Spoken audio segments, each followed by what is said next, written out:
Good evening and welcome to the CSL Collegiate Star League. We'll be starting in just a few minutes as all the teams are in the lobby, and it is the first game of the season here on Tuesday Night Fights with Toffees and Gorgon, bringing you University of California, Los Angeles, and University of Southern California. So stick around. We'll be right back with the draft.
Good evening and welcome to the Collegiate Star League. My name is Toffees and I'm joined here by my co-caster, Gorgon the Wonder Cow, bringing you all the action for the entire season. I'm excited to be here watching some college Dota. Gorgon, how are you doing tonight?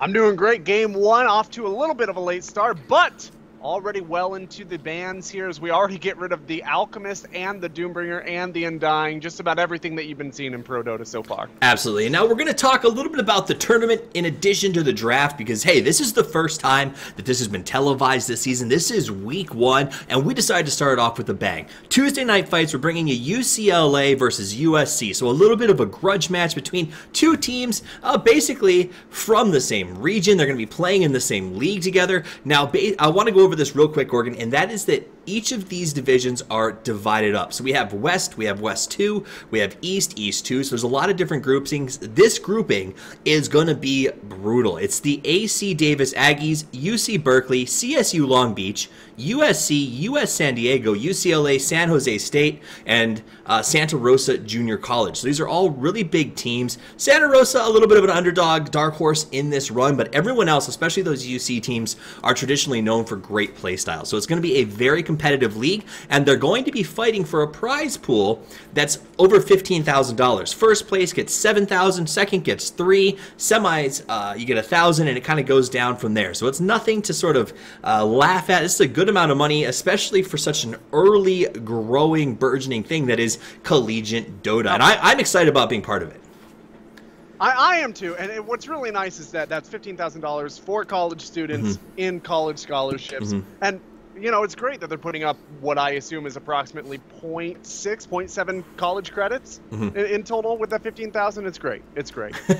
So it's a joke about college being expensive. It is expensive.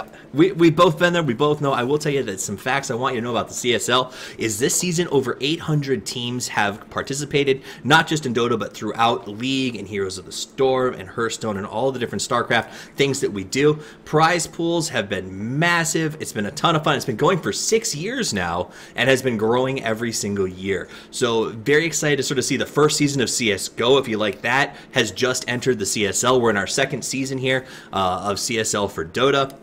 And over $250,000 in scholarships have been handed out by the Collegiate Star League. And we're, like we said, really glad that they chose to come back to Dota and are doing this again and have seen the teams get bigger and bigger throughout this entire time period. But enough about that, Gorgon. Let's talk about the game as it seems to be developing. We saw the Undying and the Shadow Fiend first ban, the Alchemist and the Doom. I'd say fairly typical. I think maybe a little bit of a question for me. I don't know that I feel that Alchemist is first ban material. Is there anything else that you're seeing in here? If Alchemist is not first ban material for you, friend, then you did not watch Frankfurt over the last 18 hours or so, because he was played almost every single game today, including one of the most historic comebacks of all time in a game that I would highly recommend everybody go back and watch. So it's on people's minds for sure. Okay. The idea that that Alchemist can be a heavy pressure setter. That makes sense to me. Now let's talk about what's actually in play right now. Rubik and Queen of Pain, Earthshaker picked up. Rubik, obviously one of those heroes that we've loved ever since, for as long as we can remember. A lot of fun to watch, very difficult to play. And to throw that out there as the first pick, I think is interesting. Do you think that that adds a burden to USC that they sort of have to now maybe rethink their draft a little bit, knowing Rubik's on the table?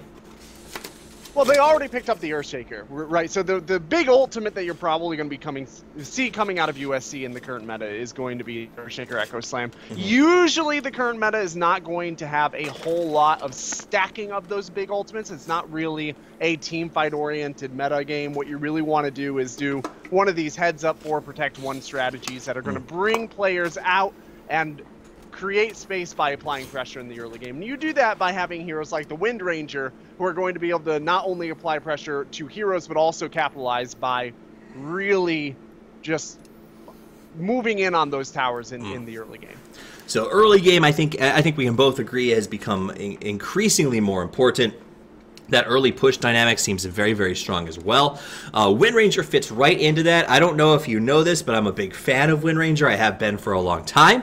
And I've been playing an awful lot of her lately. So I'm excited to see how USC builds. In fact, I sat down with Ush and had a nice long discussion about Wind Ranger builds and sort of how to progress that hero most effectively in tower pushes versus early team fighting. Now, what are your thoughts on her versus, say, the Queen of Pain, as both are very popular heroes right now for that sort of mid-game tempo? So the Queen of Pain, what she really contributes into these fights is the ability to not only come out with that huge pure damage nuke, which is going to deter USC from getting really, really tanky sort of heroes that usually rely heavily on armor and magic resistance. She also works really well alongside of a hero like Rubik, who has that control, and she's arguably a better laner than the Wind Ranger, if that is in fact going to be a mid-range Ranger, which it is not necessarily going to be. So in this case, what the Wind Ranger is going to bring to the table is that control, the stun with the shackle shot if the player is skilled with that specific skill shot, and the ability to, once again, just apply pressure onto those towers starting early and moving out throughout the series. Anytime you have a Wind Ranger alive on your team that does have that focused fire, if you take a fight, you can take a tower. Now, I do real quick want to bring something up. This is our first week, guys, and when you're looking at the draft screen, you're seeing it listing UCLA as Radiant because it's the top row. That is not the case. UCLA will be playing Dire, and USC will be drafting Radiant. We just had some overlay switch during the design process, so that'll be fixed for next week. That said, Jakiro gets picked up. Now, here's a hero that I have always enjoyed that I think has a lot of value, but his ultimate's always been sort of looked at as, well, maybe it stops a little bit of push. It's not that effective. What do you think about the changes that have happened to Jakiro in this particular patch, and do you think that he is a valuable part of the meta, or do you think he's still very niche? Well, when you're looking at a Jakiro, a lot of supports are kind of niche right now, is kind of how I'll dodge that question, in that there aren't very many heroes that are absolutely must pick or ban in this current metagame. Now, he's only been played in pro games about 30 games so far, off the top of my head. Might even be less than that. Might be 25 to 30 games in total out of the almost 400 so far on this patch. So he's by no means making a name for himself, but what he does provide with that ice path, specifically being able to throw out that area denial in a similar way to how Earthshaker works, will allow UCLA to drop into these fights and control an effective area, which is key for a hero like Queen of Pain that is so positionally based. Absolutely. Now, worth noting that the Lena pickup pairs really, really well with that Wind Ranger. The fact is that she either locks down Wind Ranger or locks down enough time for Wind Ranger to get in position, or vice versa. You throw the Blink Dagger of the Earthshaker in there, and it feels to me like USC is looking for a bit of a team fight lineup, and possibly, and not possibly, but definitely a lot of initiation, the potential to just kind of go around and pick people off. Now, does that imply to you that they're looking to get a very hard farmer, maybe a Medusa or something on the back end of this? They might be. I think the Anti-Mage would have been a good pick if it were not for the Queen of Pain and the obvious ban. It's really dependent on if this Lena is going to be playing out of a support role and the Wind Ranger will be mid, or if the Lena is going into the mid lane and the Wind Ranger is going in a support role. Or maybe the Earthshaker is going to the off lane. So what I really like about USC's just overall draft sense here is that you know exactly what UCLA is going to do most likely, right? They've got to support Rubik, support Jakiro. Those guys are going to rotate. They'll probably try to get first blood around 3 minutes, maybe right at that first Nightfall 4 minutes, leaving Gyrocopter alone in the safe lane to try and farm up. Queen of Pain is going to be applying pressure into the mid lane, trying to knock out her opponent using more than likely a Shadow Strike build. Like UCLA has that painted all over them. It's not very likely that they'll stray away from that plan. Gotcha. USC, they could run this already 3 or 4 different ways, which makes it very difficult for UCLA to move into their next ban phase and also pick the primary offlaner for their draft. Okay. And now I do want to comment a little bit about UCLA. I do believe, from last I checked, I think Leaf Eater is working not as a full-time player for this team, but also as the manager. And it does look like UCLA may have at least one stand-in, if not two, working with them tonight, which could hurt them. I mean, maybe it'll help them, though, because I know that USC has been keeping an eye on these teams. You may not know this, Gorgon, but these teams have been scrimming a lot. In fact, I've been haunting the Twitch channels down in the doldrums of the 2 to 3 viewer groupings and trying to really kind of find these college teams, and have found a couple of them doing scrims and practicing for this season. So if USC has been one of those teams and brings that sort of prepared strategy, UCLA could run into a lot of trouble because they don't have that typified roster here. Now, I believe you were talking earlier today about, were you able to find out at all about how long these teams have been around? Are some of these new, or anything about their sort of history, or are we all working from scratch here? We're working basically from scratch. I wasn't around, unfortunately, for the last season of CSL. And so we do have some information coming to us for future broadcasts, but right now we're just going to focus on the game ahead of us as the Tuskar pick comes out. I love that Ember Spirit ban. I was just about to say Ember Spirit is the pick for USC. So guys, we're starting from scratch. We're excited about doing this with you. If you have information about these teams, if you've got history, I would love nothing more than to have you tweet some of that stuff to us. Gorgon would as well, because we want to get to know these teams just as well as you do. So any information you have is always valuable to us. Tusk picked up here a hero who not only has a cool new cosmetic I can't wait to see, but is also incredibly powerful in this, well, not I think in the last couple of patches. But what is it about Tusk that's making him so popular right now? He's just a game controller, right? Once again, we were talking about how this early game aggression really works out to the benefit of a farming carry. The Tuskar, not only is he able to move in with the ice shards and deny almost any hero retreat with very few exceptions, but the snowball out of the jungle, especially at night while you have that restricted vision, very effective. If you want to see a strong Tusk, the Tusk Darkseer that Ninjas in Pajamas have been running over the last week, especially through the Frankfurt qualifiers, has been absolutely just stellar. So I would recommend going in and taking a look at that if you want to see exactly what a Tusk can bring at the highest levels of play. But he also, even if you're not playing at the highest levels of play, which we don't necessarily know, I know there are a couple players on each of these teams that sit around the 4K MMR mark, 4 to 4.5. So we'll probably be looking at some heroes coming out that are a little bit, the learning curve drops off a little bit for them so that they can actually contribute alongside 6K players, because these teams are very diverse. Absolutely. Good point. Centaur Warrunner to get picked up. Now, Centaur, one of those heroes that is just really difficult for that Wind Ranger to go ahead and gank and sort of solo pick off, because the amount of damage that he can kick back at her is actually really, really ridiculous. Slardar going to get picked up. Wow. I knew it was going to be the Slardar. All right. So yes. What do you think of these lineups so far? Oh, I love the Slardar pick. Even before the Centaur came up, after the Ember Spirit ban, I immediately thought Slardar would be the pick here. With the Centaur as well, with that big tanky hero, you really just want to be able to get physical damage on him in as few hits as possible so the return doesn't do as much damage. The negative armor that comes out of that Slardar is absolutely imperative. We're also almost certainly going to see the Tuskar go into a Medallion of Courage very early on. And it really is going to be a difficult game for this Centaur.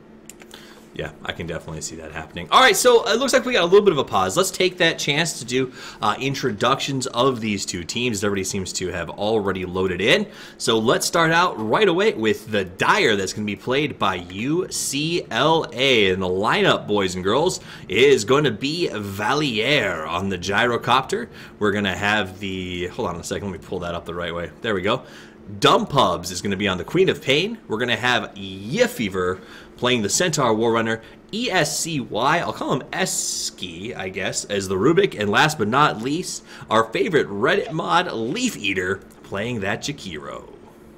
And of course, for USC, we are going to have Viridian stomping around on that Earth Shaker. It's Nevermind swinging it out on the Wind Ranger. Work is going to be throwing out that negative armor on the Slardar. Miyu is burning up on the Lina, and Yi Yang 92 is going to be spinning around on that Tuskar. I didn't realize they changed Reborn so that I can no longer click on a hero while the game is paused. There it is. Interesting. You can, but it's got to go through portrait. Yeah. Interesting. Yeah, exactly. Still learning those Reborn ways. G's. That said, guys, it's going to be a good game. We've got the G. It is USC versus UCLA. I'll be taking the play-by-play in the camera. My name is Toffees. You can find me at Toffees TV, and I'm joined by my color man, expert in stats, and writer for pretty much any publication you've ever seen about Dota, Gorgon the Wonder Cow. You can find him at the Wonder Cow, and it's going to be a great night here on CSL, the Collegiate Star League, Tuesday night fights. And guys, we're going to be here every Tuesday and every Thursday bringing you the finest in collegiate Dota. Looking at the lineups, things are starting to shake out early on. What do you think is the key to victory, Gorgon? It's, you know, for each team, the plan is going to be a bit different. The Slardar, I think, is going to be able to come into the game much faster than the Gyrocopter. Ideally, he's going to want to become active around that 16 to 20 minute mark, as a Gyrocopter typically falls off right around that point, as he needs to build into some damage items instead of the pure survivability that Gyrocopters typically get in the early game. And for the other side? I would say that 16 to 20 mark is really key. For the other side, it's just a matter of maintaining control through that low point for their team. So surviving the gyro is essentially what the what it seems like that mid could find enough space for the gyro to get going. The Slardar, of course, can go late game, but the Gyrocopter is going to be much more effective moving into creep pushes, moving into defending high ground, all of that nonsense. GLHFs come out. Both teams go to opposite rooms to try and get their early fight, and it will go 1-for-1. No Alchemist, so no big feud to stop them from getting that. So both teams start with exactly really the even. Both mids getting their own runes to kick this thing off right. Dumb Pub is going to start out with the brown boots on the Quap, and we're going to have Nevermind from USC. Man, I'm having trouble clicking here. Going to be starting out with the... What in the world? I can't highlight her at all. Interesting. Oh, are you looking at Gyrocopter right now? Yeah. Okay, so here's the deal. Sometimes Reborn just has the co-caster camera control what heroes are being selected, so I'll make sure to do very frequent lookarounds for you. All right. Down in the bottom lane. Down the bottom lane, a little bit of harassment here. Yeah, Miyu gets pushed back, and to try to keep Yefever out of this lane as he's going to try to make it as hard as he can for the Slark. Up on the top, though, this looks like a pretty tough off lane for this Earthshaker to deal with by himself. He's got no help. Offlane Earthshaker is not designed specifically to really get in on his opponents. The design of the offlane Earthshaker is just to leech as much experience as you can. Get whatever you possibly can get while being as safe as possible, and then rotate out and catch up with kills based off that fissure, or have your supports rotate up and then 3-on-3 for a little bit. With that, Earthshaker is actually quite good at. All right, so I keep clicking them, but nothing happens because habit. So this happened to me the other day when I was casting as PvP, and it's awful. I will leave you to talk about items or call our attention to it, and I'll just stick to the good old-fashioned stuff I love, which is yelling about fights. So Viridian in some trouble, drops back behind the tower, being chased by Valair, and he actually backs away. Says, "All right, you got the safety zone," but the problem is this Earthshaker is getting very low. What kind of region does he have left in his box? He's got one Tango left, and he's going to use it, but he is going to rotate for that 2-minute rune. It is a haste. They could potentially get a first blood here in the mid lane. The Queen of Pain would be very difficult to kill, though. Absolutely, and Rubik did turn the corner, saw him get the haste rune. Immediately, you saw Queen of Pain take those creeps behind the tower. Oh, they're diving deep. They're going after him. Yefever caught inside of the shards. Gets a stomp off, but all that's going to do is buy him a little bit of time before he gets punched in the face. And Slardar takes the first blood. Good call, good catch, good gank. Coming out of USC to start this thing off right. Yeah, they moved in a little bit early on that Tusk snowball. He didn't really have the support right away. It looked like maybe the Centaur was going to get away, but with the ice shards landing where it did, they managed to clean up it looked like a little bit of a miscommunication. All right, so let's go back down. Let's take a quick look at last hits. There it is. Last hits for you guys. 15-16 for the Gyrocopter, 11-5 for the Quap. As she's actually fairly close to the Wind Ranger in the mid position. Who do you pick usually to win this mid matchup, just based on hero strengths? Based on hero strength, I would say typically the Queen of Pain is going to come out, at least for the early portions of this laning phase, a little bit stronger. one of the ways that Wind Ranger can win is by really prioritizing her power shot, which she is doing now, which will allow her to harass out that Queen of Pain as she levels that in. The problem is she is a lot more mana dependent in terms of that power shot than the Queen of Pain is in terms of that Shadow Strike relative to their overall mana pool size. Queen of Pain's mana pool is much bigger. Makes sense. Now, 4-minute rune looks like there might have been some contest. No, it's just going to be a smoke as Leaf Eater and ESCY move towards that mid lane. They want to try to slow down Nevermind, who's level 5, closing in on 6. They're looking to get a stop there. Leaf Eater smells it out and falls back, so they do maintain the smoke. They're waiting to get her. They know she's going for the rune. A little bit of help coming from the Earthshaker. Here comes the big fight. They've separated Leaf Eater. Now they turn around. Big double stun. Catches EC and Dubhubs, but Quap is here. Dubhubs on the jump. Goes for Viridian. Viridian dropping very low. Leaf Eater can finish the job on the chase.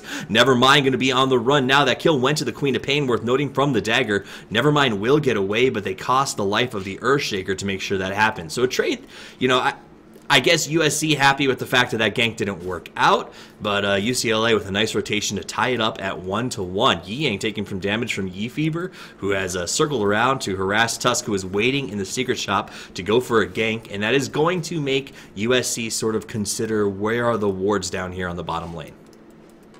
Yeah, I'm not sure if that loss of Viridian is really better than losing the Wind Ranger anyway. I mean, it is in that Viridian has a smaller net worth, but his catch-up potential is much smaller than the Wind Ranger.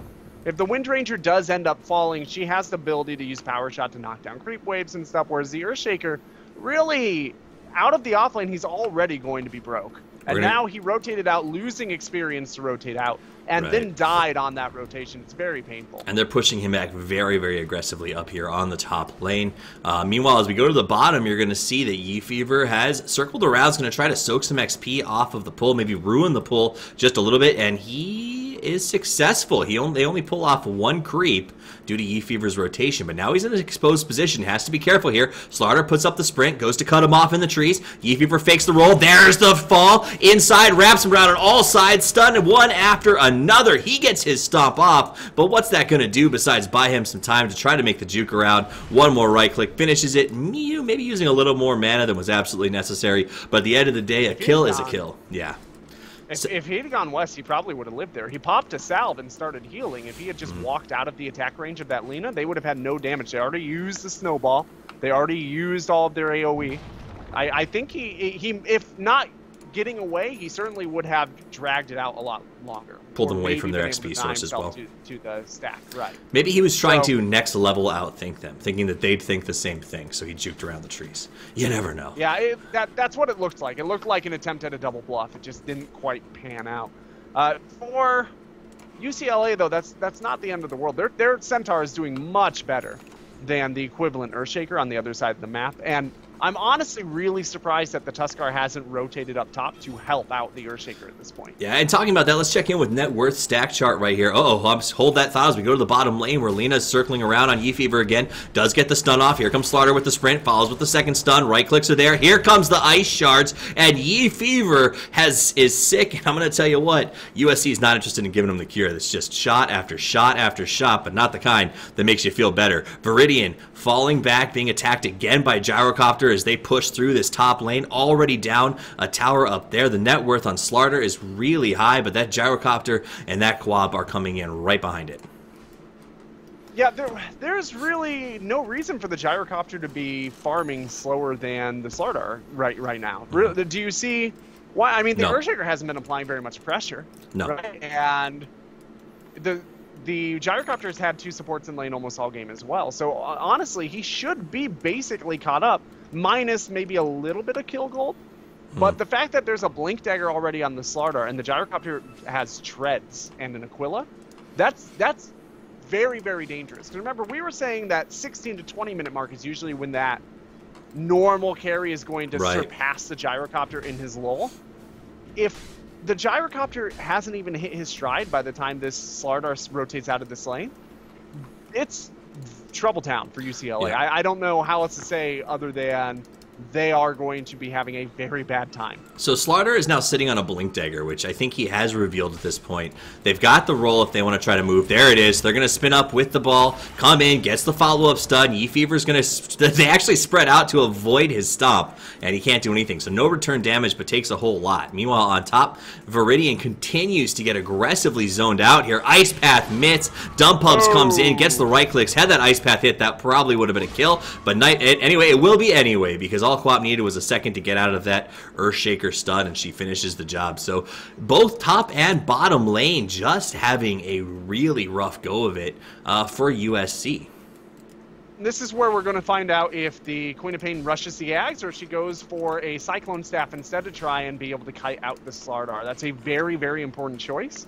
And she has enough to get her point booster, which would probably be her next piece of her kit if she were going to go for the Ags. Let me correct myself. I said top and bottom. I meant middle and top because bottom's been going very, very well for USC with that Slaughter already having his Blink Dagger up. So that would be a fallacy. But middle, I feel like Windranger's doing okay. She's just... Quap seems to be rotating more aggressively and getting those picks like she got up there on the top lane. And that really helping her to pull ahead. Windranger, when does she start to leave lane? What do you want to see her do at this 10-minute mark?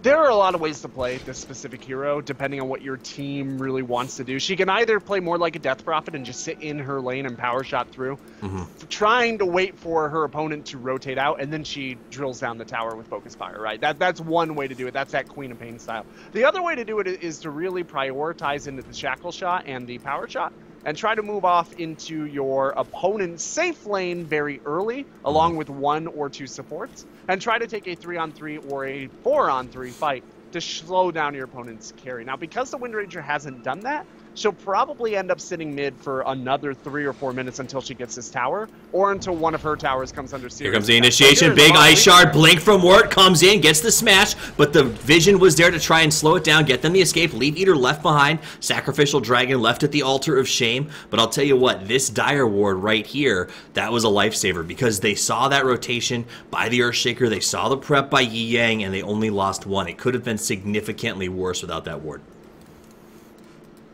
Meanwhile, over in the mid position, Nevermind's going to face off against Dumb Pubs. Still, these guys don't want to leave. I mean, Dumb Pubs goes for a gank once in a while, but I feel like Nevermind is saying, I'm committed to this lane until that tower dies.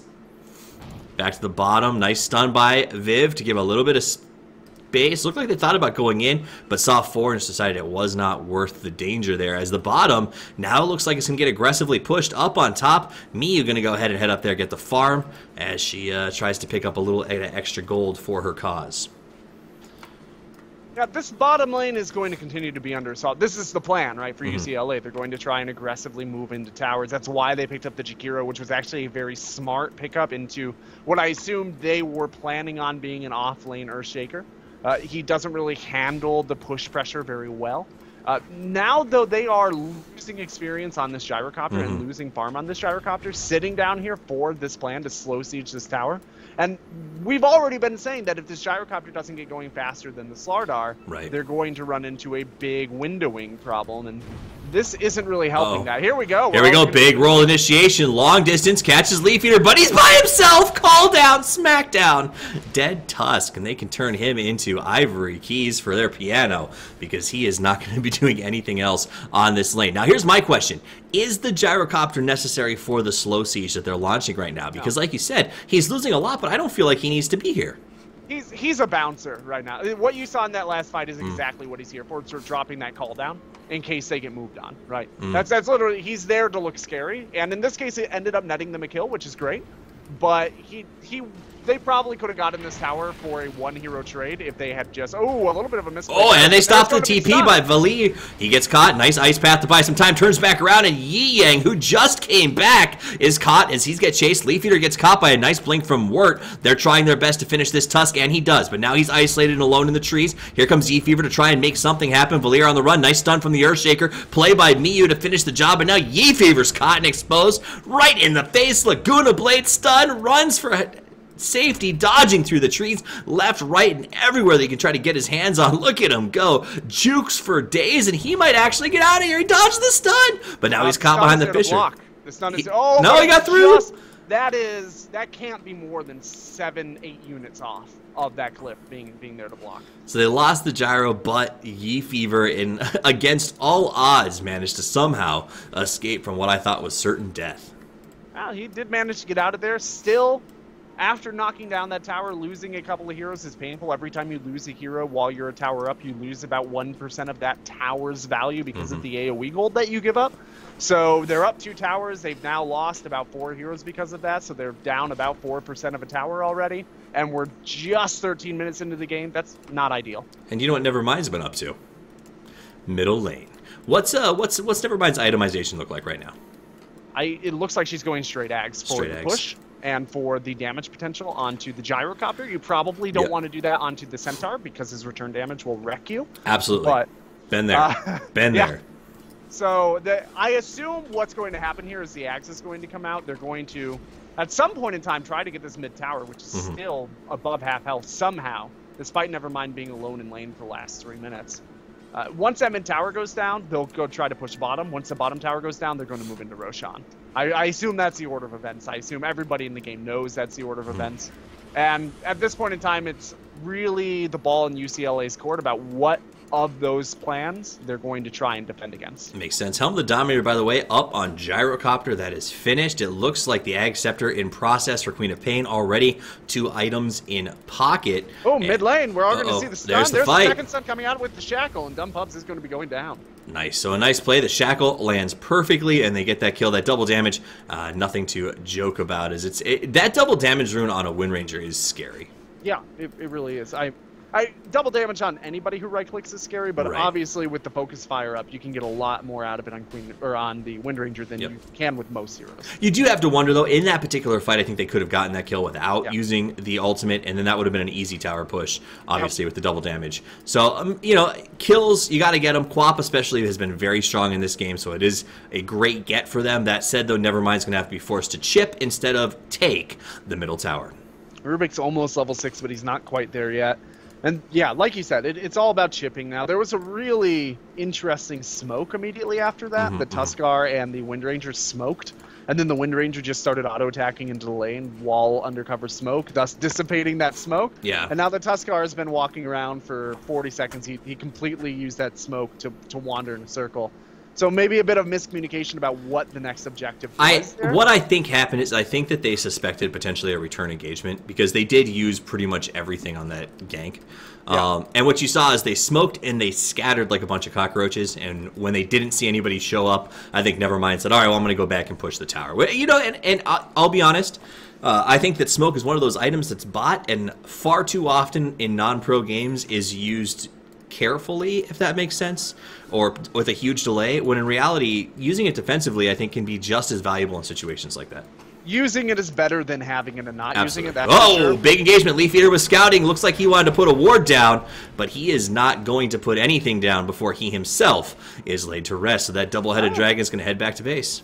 He wasn't putting a ward down. He doesn't have wards on him. He was just there. He was just scouting. Taking a look around, maybe trying to knock down. I think what he was doing was he was checking to see if there was a stack here that he could knock down. That makes sense. But speaking of stacks, just take a look at the Dire Ancient. It has been blocked for about 2 minutes now by a sentry. And they've been trying to stack it. So I guess the Centaur just thinks he's not quite timing it right. Dumpub's overexposed, so she goes to the front. They got to be careful here. Slardar wants to get that blink off, waiting. Dumpub staying a little bit longer. There's the blink, comes in, gets the stun, follow with Lina. There's the combo. Can they finish the job? Oh, Laguna go boom. Quap just a little too confident up here, well past that safety mark at this stage of the game. I'm entirely unsure why Quap hasn't bought the next piece of her Ags. If she had there, she wouldn't have lost any gold. But as it is, she lost quite a bit. So she has still, even after losing gold, she still has enough to actually buy the item. I'm really not sure why she doesn't have it in her stash. Keep in mind, boys and girls, this is Collegiate Dota. These guys haven't gone pro yet. This is just our NCAA version, right? So maybe next time when he gets to the Combine, they'll be like, how fast is your buy item? Insta-buy, and he'll know. He'll be ready for it. So Valier up here going to farm up those Ancients that were sort of stacked for him. He got the double, but could have had so much more if it wasn't for that ward, which will despawn on its own. Fortunately, or unfortunately, I guess for UCLA, they'll see that despawn and go, oh, that's why it hasn't been working. Meanwhile, oh, big catch. They find Yefever. He's caught inside the scepter, goes up in the air, comes down to a stun, rock, stock, and locked in place, and he goes down. And he went down just because he ran the wrong way to try and walk away from an ancient farm. Yeah, that was a very, very nice, just stacking, or layering rather, of stuns by USC. They shouldn't hang around here for too long. They're really, like, they're not going to get this tier 2 more than likely, and the only thing that can happen here is they get a couple of hero kills, but what can happen to them is that they get team wiped. Yeah. So there's no objective reason. Like, the risk here, even if they do come out ahead, the risk is not worth it. Instead, they've got a nice lane pushing in the bottom. They could come and get a tier 1 tower. Oh, there it comes in. Blink, you knew he wanted it. He's going to get it. Out comes the call down. Everyone stuck inside. Big shackle shot for ESCY. Valier takes the Laguna to the face. Throwback on Weird to keep him out of that fight. Trying to chase down the Gyrocopter. He's the most valuable target for them. They lost the Tusk in that match. They do manage to track down Gyro. He is going to go down. Miyu not walking away. Gets caught in the ice path. Leaf Eater and Yefever have to be careful here, but they want to keep going. They finish it off. Gets a nice crash on that Wind Ranger from behind, and they go 2 for 3. Yefever still on the hunt, though, as they go all the way around. Fine Leaf Eater. Wirt got low. Here comes that Centaur who was stacking, trying to finish. Wirt, what a stun from the Earthshaker. And the blink! He blinks at just the right time. Clears out Yefever. Yefever's got to get his back on cooldown. Wirt goes for the TP and gets to safety. What a play by Viridian to buy just a little bit of space to get him out of there. But it's not over yet because Yefever's got the blink, comes in, lands the stomp, right click, oh, the roar, can he finish the job? Viridian gets the stun and the snowball! He did it! Yi Yang comes in for the rescue, and it is all about watching your bros back as USC comes to play, baby. That was 100% counting chickens before they're hatched. Like, that Centaur had the kill. He ulted and stopped auto-attacking with like 40 health left on his target, and the stutter step killed him and cost him the kill. You can see by that narrow margin of success, like, yes, that did end up working out for USC, but you can see how easily and how quickly that could have turned against him into UCLA's favor just because they were hanging out in this mid lane. Oh, that was fun. Like, do that again. Razor's edge, you know what I mean? Right? Okay, so here we go. We do see Orange. Yang comes in, throws up the ice shards. They find Valier and ESCY. We got the rest of the team sitting on the high ground. Wirt loves that Blink Dagger, waiting for a chance to use it. Miyu in Viz, waiting for a chance to possibly engage. They put up Vision. I'll tell you what, USC has been using Vision really well. Oh, what? Walks into a face-melting right-click spasm as everybody hits a button and destroys Rubik before he even knows what happened. He literally got Vision and went, oh, and died. That's great, but as soon as they get that, they need to back off. Oh, right? Yeah. And once again, they're hanging around a little bit too long. They could end up losing a fight because of this. Rubik is up in 6 seconds. Looks like they do back all the way to the tower, though. Good plays. Yang goes around the long way. He's coming back in. Meanwhile, on the bottom, Nevermind continues her farm. She is currently sitting on her Ag Scepter, so that is a huge pickup for her. I imagine she'll go for the Chrysalis next, though it looks like her love of split pushing may take us to something like a Maelstrom instead. Quap has finished up the Ag Scepter now, so that's going to be a nice play here. Slardar is almost done with his BKB. Exciting news for him. Lena close to her Ag, so she's going straight for that Ags, wants that pure damage. Anything else out there that we really need to talk about? Taking a look at the overall item passage, I really do like the Yule Scepter here on the Lena. It's not great against the Gyrocopter, but it is phenomenal against the Centaur Warrunner, right? It's also not great against the Queen of Pain because it buys her time to get a blink off cooldown. But just the ability to kite out that Centaur, the same way that you might want to try kiting out the Slardar if you're on UCLA, is tremendously useful. Not only that, but it also makes, obviously, moving into these fights much easier for the Lena, able to stack up that stun on top of the Cyclone. I've heard rumors people are specifically cheering against UCLA because Leaf Eater is on the team, and he's the guy who popularized that Necrophos ancient strategy. Well, there are few worse crimes in the history of Dota, so. All right, so now the push looks like it's going to come on the bottom. We got Viridian hiding in the trees. This guy has been all about surprise initiations, and we may see another one. Leaf Eater playing very aggressively tonight. Always seems to be kind of out front in these fights, and yet they're just going to use that Ag Scepter to burn down this tower. Not much that the guys can do about this. Really, UCLA can't fight into it. They can try to find some farm in the meantime, knowing everyone's here. Can they stop a Roche rotation is my real question right now. Right now, there won't be one because there's two lanes pushing in. The Earthshaker already rotated to the top to grab one of those. They don't want to try taking Roshan 4 with the potential 5-man rotation, but I think probably in about 180 seconds we're going to see, maybe a little bit less than that, we'll see that Roshan attempt to come out. And yes, if Centaur gets a good ultimate, if there's a good call down, if there's a good scream, then you can. So Wind Ranger doing what I love about her, which is using that lane to sort of get ahead in the net worth. 11.1k for her right now, significantly ahead of that opposite side carry, the Gyrocopter. The Gyrocopter, who I believe falls off, really, in my opinion, through that sort of 20 to 28, 29 minute mark. So a really tough time to have Nevermind that far ahead. And they're going to go ahead and pop a smoke and make a rotation. And it looks like they're going to go straight up, look for a kill before they try anything. They're going to go straight into the pit. So they will send that Tusk out to scout. He puts down a ward and he finds the bad guys. So it looks like he may try to engage. He does. Snowballs into ESCY. Thought he could maybe get a solo kill. In comes the call out. Everyone's here. Echo Slam goes boom. Yi Yang now in some trouble. It's a 1-for-1. But here comes Work. Comes in. Blinks. Tries to get the stun but misses everyone. He does catch the edge of Valir. BKB is pop. Laguna going to come out. It is dropped now as Work goes for the run. Miyu in some trouble. Nice blink by the Centaur, but he's caught and killed, and he gets a 1-for-1. Meanwhile, Wirt still playing the escape game, trying to get away. Power shot. There's the blink from the Earthshaker. Finishes the job, and now they're going to try to walk away from this one. Valier comes in. Whoa! Walks right into Viridian. Gets the stun. Finishes off the gyro. Gets another massive hit on Dumb Pubs, and Nevermind finishes it in a 4-for-3 across that map. What a play, man. That's another case where really USC was in a place they shouldn't be. No, yeah. And they won a fight that they really shouldn't have won. Really nice communication by USC. Can you imagine the damage that a Macropyre would have done if just before Leaf Eater died, he had laid it down on those steps right there? Yeah, I mean, that was one of those places as a Jakiro you dream of fighting, right? Because you have so much control with things like Macropyre. I think, honestly, what I think happened there was Tusk was caught out, and I think that UCLA thought there's no way he's going to engage into this. And I think in most situations, most teams would have said, all right, well, Tusk, get out of here. Let's back off and replan things. And he just said, guys, I got this. And the rest of USC stepped in. UCLA was caught off guard, and you saw a little bit of frantic play there for a second or two. And you say frantic play, and I say panicking.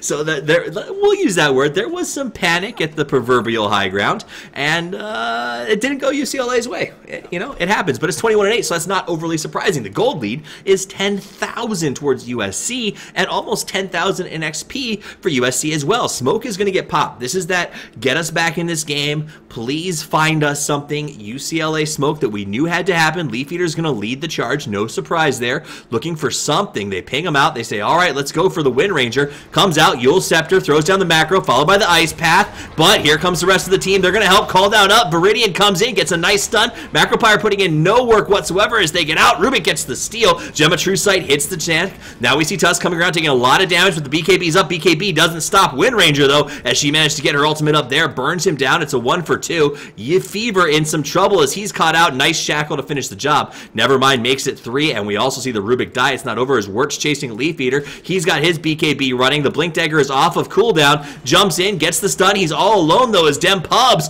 rotates around, gets the finish on Leaf Eater, wants to try to finish Dumb Pubs. Dumb Pubs back. The shackle doesn't connect. It was a desperation shackle shot by Nevermind, hoping to get the latch. Did not pan out, and it goes 4-for-3 across the board. That was a really nice fade back by the Queen of Pain. I'm not sure that the end result was intentional. I'm not sure if she was fading back to avoid the re-engagement or if she was fading back to run away and panic from the Slardar. But because she could have killed the Slardar one-on-one, just facing him off right here. But instead she faded back just a little bit, which got her out of range of that potential shackle. Worked out really, really well. So good on her. I'm not entirely sure that it was intentional, but I'm going to give it to her anyway. Yeah, we'll give it to her. Why not? She's going up against a very tough team right now. Yeah. Let's check in on items after that fight. Lena has finished up her Egg Scepter. For USC, we've got the Force Staff up on the Earthshaker, so his mobility is unrivaled at this point. It was the Chrysalis build from Nevermind on the Wind Ranger, which consequently was the decision that Ush gave me about damage output on the Wind Ranger. So apparently Nevermind is of the same thought process. BKB on the Slardar, that Yule's now on the Lena with that Eggs, and let's see, Force Staff almost done on the Centaur War Runner. So BKB is going to be up on Queen of Pain too as well. Well, the Crystals, it is the right pick here, right? Because if you are USC, you're not trying to group up and fight, which is really where you want that Maelstrom. Right. And you're not planning on taking it late, so you don't have any inkling that you might be up against Megas, which is the other reason you might get that. Otherwise, the Crystals is going to do much more damage. I'm gonna interrupt you because it looks like Yi Fever and Dumb Pubs are setting up to try and make an engagement here. Is this in the best interest of UCLA? Doesn't look like they're going to care. They think about going in. Ice Shards are going to isolate Leaf Eater. He gets caught by the stun and the arrow. Yules himself basically to buy some time. In goes over the blink. Right clicks all around. In comes Yi Fever. Does land the blink. Yules up from Miyu. It's going to be 1 down, 2 down across the board. Valier pops the BKB. Wants to follow Wirt. Wirt's got his BKB running. Trying to buy some time. Nice play by Viridian. Comes in. Gets the echo. Gets the stun. Gets the right click. Slark jumps in. What are you doing? He's dead. Earthshaker's dead. That's 3 down. But oh, the Laguna finishes off the gyrocopter. Miyu's on the run. Will it be enough? Yi Fever follows around. Doesn't have the stun off just yet. Blink Dagger will be off in a second, but here comes Tusk Snowball. Boom! He tries to hit the stop, but it's not quite far enough. Yi Fever gets caught with the Ice Shards. Walrus punch to buy a little more space. ESCY is there. Laguna from the back. And they're going to finish 1, 2, 3. It's 4 and 4. And now ESC and Yi Yang are the last men standing. And Yi Yang looks like he wants to go. Ice Shards roll. Stops the TP. It's a 5-man wipe. It's a massacre as Yi Yang stays to fight, and he'll push lane because what else has he got to do? Yeah, that doesn't really work out in the favor of USC, though, right? You don't want to be taking those fights into a gyrocopter who did end up positive off that fight. The Rubik, unfortunately for USC or UCLA, got the bulk of the gold out of that exchange, but even exchange is even. Well, they're not good for USC right now because of the way AoE gold works. And in the overall, if you looked at the fight recap, UCLA lost 5-4, and they still came out in a 700 net gain over their opponents, and that's just because of that differential. So you're right, great play by UCLA. They took that fight on the high ground, or up on their top tower, got initiation, actually saved the tower, and got some gold out of it. So unfortunate that they had to lose everybody, but like you said, if you can take 4 and lose 5, that's better than an even exchange right now. Meanwhile, Roche is being pinged out. It looks like Wirt's going to lead the charge into there. Dire does have some vision in the area. This ward right here is about to go down, however, and nothing else on approach vectors. So if we do look at vision right now, Dire cannot. So Radiant Vision doesn't have a whole lot up. They do have something in the Dire jungle, and that's about it. And Dire strictly defensive vision on the map at the moment. Can I just point out that if my head math is correct, which I'm pretty sure it is, when Slardar uses his ultimate on this poor Centaur, Centaur loses about 1,300 effective health right now in terms of the ability to take physical damage. That's in terms of his health bar, almost equivalent to his health bar. Wow. Right? He's losing about 1,300 effective health for physical damage against a Wind Ranger, who is all physical damage in these fights, and he just evaporates instantly in these fights. There's nothing he can do. I appreciate that he did go into the Force Staff build to try and be able to kite, because it doesn't matter how much armor he's going to build at this stage in the game. He's so far behind that he's not going to be able to outpace the negative armor potential coming out of USC, even though the Tusk did not go for that Medallion of Courage that I expected. Yeah, it was almost as if, well, it wasn't as if, it was that we saw the Centaur sort of picked up to counter that Wind Ranger, and with that last pick, USC said, that's fine, you can counter my Wind Ranger because we're just going to bring a Slaughter to the party, and he's going to do the exact same thing. Was really dangerous, I think, because that Slardar pick was something that you could see coming. Maybe not for sure, but definitely with a fairly high understanding that Slardar isn't. It was around the corner, right? He's a hero on the rise. You see him more in pro games than you have lately. Speaking of just around the corner, we see the ultimate there. They ping it out. So basically what happened is they had vision of Miyu on the high ground. So Sentry Ward's got vision here. I can't click them, so I'll let you do that.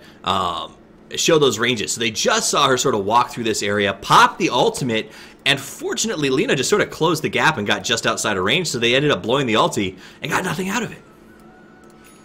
Yeah, that's basically what it came down to. But fortunately that ult is not super long cooldown. It'll be back up in 45 seconds. They couldn't have defended this top tower anyway. Right. So never mind putting it's not the worst thing in the world.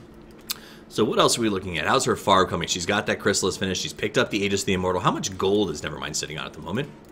It's 2,800. So it looks like she will be building. I think she's going to go straight to a Daedalus if I don't miss my guess here. Here's the roll. Goes into Snowball. Yule's up to buy a little bit of space for Leaf Eater, but what's that going to get you? Not much, but punched in the face. Down he goes. Every stun layered, thrown, and used. And it's almost like USC's burning through some sort of Leaf Eater grudge.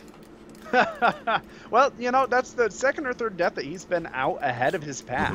A bit too far, especially as a very squishy support on a very behind team. Being out there, he didn't have wards again, so it's not like he was out warding unless he just walked out to drop that, which is not the case because it's over half spent. Once again, I'm just really not sure what he was doing out there. Oh, man. So it's UCLA definitely not having their best game. The gold lead is back up to 10,000. It dropped there for a while after that engagement on the top. XP also pretty steadily in USC's favor. If we look at hero level, you're going to see that the top of the list, right? The Gyro, the Earthshaker, the Quap, the Wind Ranger, even the Slardar are sort of matching up in levels. But then you get to the supports, and that's where you run into a problem, right? That this Jakiro and this Rubik have only just now hit level 11. Yeah. Now, at least they did hit level 11, though, right? That's the key level. The rest of it is gravy. If you can get your supports to level 11, it doesn't really matter how long the game goes. Ideally, you'll eventually get them higher than that, but that's where most ultimates tend to scale a little bit. It's where Rubik is going to be able to steal something and use it twice, for example, instead of just once if he wants to hold on to a spell. So 11 is key. The fact that they've only recently passed that for high ground is at least timely. Yeah. Nevermind has picked up the Daedalus, so that is finished. So next engagement, that means she can hit these towers very hard. Anybody who gets caught out is going to be in serious trouble if they're caught by that latch. And Nevermind's just going to start chipping the tower from the low ground. We're going to see a nice glyph and an immediate defensive blink from everybody on USC just in case the initiation was coming. Nevermind continues to chip. Daedalus is finished, by the way, on Nevermind, who is just low ground sieging like it ain't no thing.